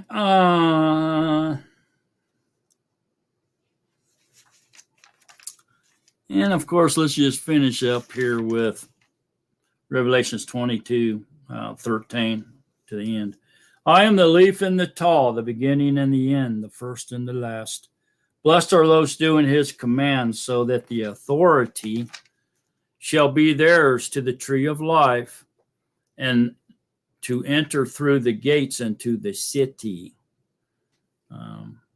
So where's the tree of life? It's in the garden. So is the Garden of Eden going to be brought down onto the new earth? Or is the whole new earth going to be the Garden of Eden? I guess we'll just have to wait and see. Okay, but we know the tree of life is in the garden for sure. That's paradise. It's the only paradise I know of. But outside, so the ones that are getting in are the ones that are doing his commands. The ones that aren't getting in are the dogs and those who enchant with drugs and those who whore and the murderers and the idolaters and all who love and do falsehood. Falsehood, falsehood, falsehood, falsehood, falsehood, falsehood, falsehood, falsehood. Which means they're without truth, or they're without Torah, or their love has grown cold. They're lawless. And sin is lawlessness. I, Yahusha, have sent my messenger to witness to you these in the assemblies. I am the root and the offspring of Daud. It means Yahusha comes from the line of David, the lineage of David. The bright and morning star, his human nature, came from the lineage of Daud. And the Ruach and the bride say, so the Ruach and the bride now being one, within the ruling together as one. They're the lamb, Yahusha's body. How is the vessel that houses Yahuwah, and we are part of that body. And so we have become one with Yahusha. So the Ruach and the bride say, come. And he who hears, let him say, come. And he who thirsts, come. And he who desires it, take the water of life without pain. We read that in Ezekiel as well, didn't we? For I witness to everyone hearing the words of the prophecy of this book, if anyone adds to them, Yahusha shall add to him the plagues that are written in this book. That's a big one. That means you can lose your salvation. You got to endure, remain obedient to the end. Those who endure to the end will be delivered. And wow, here's the biggest one. Okay, this is huge. And if anyone takes away from the words of the book of this prophecy, Yahuwah shall take away his part from the scroll of life and out of the Kadesh city, which are written in this book. He that bears witness of these things says, yes, I am coming speedily. Amen. Yes, come, Master Yahusha. The favor of our Master Yahusha Mashiach be with the Kadeshim. Amen. Maranatha, Maranatha, hallelujah, hallelujah, Maranatha, Maranatha. There you go, folks. That's a wrap on the temples. I hope that helped everybody clear up anything that was a stumbling block. I know, like I said, there's so many opinions and interpretations out there. It's ridiculous. I mean, so as Nazarene, what we want to do is we want to study some more. So we want to pull it all together, put all the pieces of the puzzle together so that we can speak pure truth. That we can understand these things enough to help others further advance in their knowledge of Yahuwah. And that's what we're here to do. The Nazarene are here to help. We're not here to hurt anybody. We're not here to cause conflict. We're not here to judge you. We're just here to help you. And so open your heart to us, because we definitely have our hearts open to you. And we care about you. We love you. And we want you to be in the eternal reign with us. Anyone that's not will be missed. So don't allow yourself to be missed. Repent, for the reign of Yahuwah comes near. And make friends with the Nazarene. They'll show you the way. Help you to understand truth. Because truth is huge. See, truth is the vehicle that takes you to love. So truth finds love. And once you find love, you have found Yahuwah, and you have found yourself, because you're made in his image. Yahuwah is love, and so are you. You just forgot that. We all have forgotten who we are and where we come from through all these years of living in the knowledge of evil, which we got from the tree of the knowledge of good and evil. We are living in evil, good and evil, but we're living in this evilness that we learned about, this knowledge of evil. So we're living it out because we gained the knowledge from disobedience. So now we have to live in it. We have to be in the swamp. We have to be in the pig pen. But lucky for us, Yahuwah has made a way out. He calls us out of the world into his marvelous light. He sets us apart to himself. We're like his treasured possession. He gets us, he cleans us up, and he puts us up on the top shelf. We're his prized possession.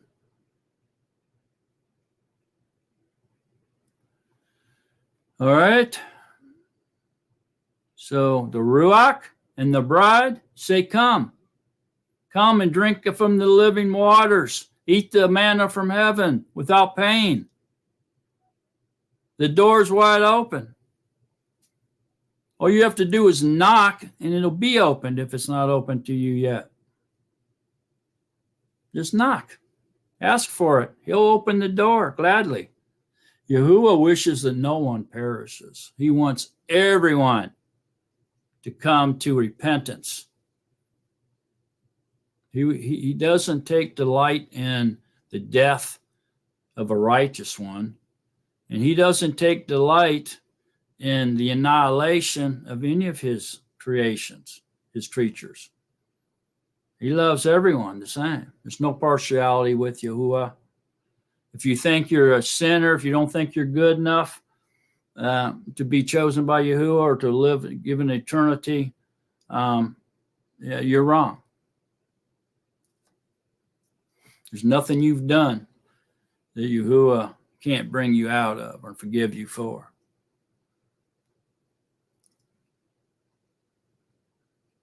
Accept Yahuwah's love. Accept his wisdom. If he chooses you, there's a reason for it. Yahuwah doesn't make mistakes. So accept his choice of you and follow him. Endure to the end. Be obedient to the 10 commandments to the end. For that's what you're repenting of, is disobeying his love commands, the universal laws of love, the 10 love commands, the 10 commandments. That's why what you're repenting of, breaking those.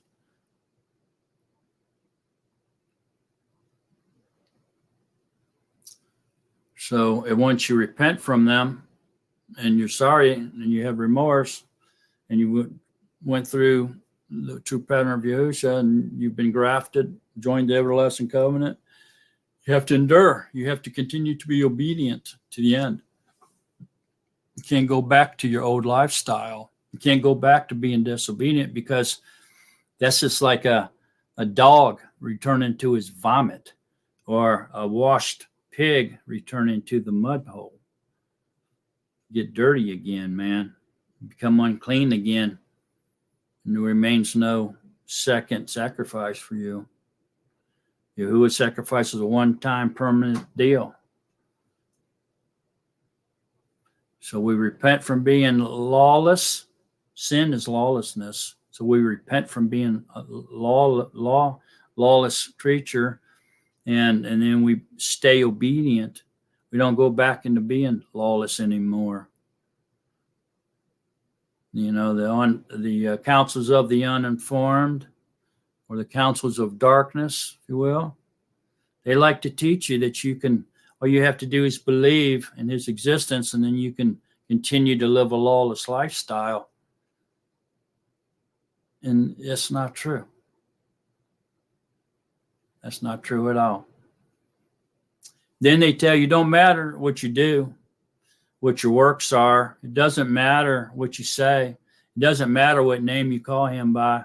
It doesn't matter if you're lawless, pagan, and you're worshiping other gods or doing pagan rituals and customs and holidays. Don't matter.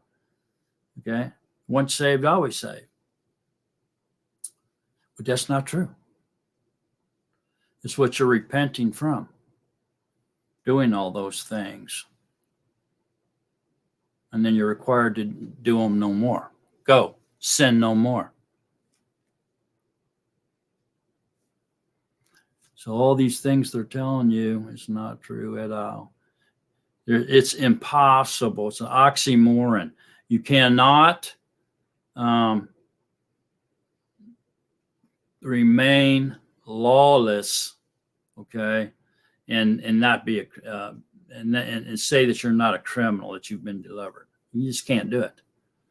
Okay, you got to repent from doing those horrible things, those disgusting things. Be obedient to Yahuwah.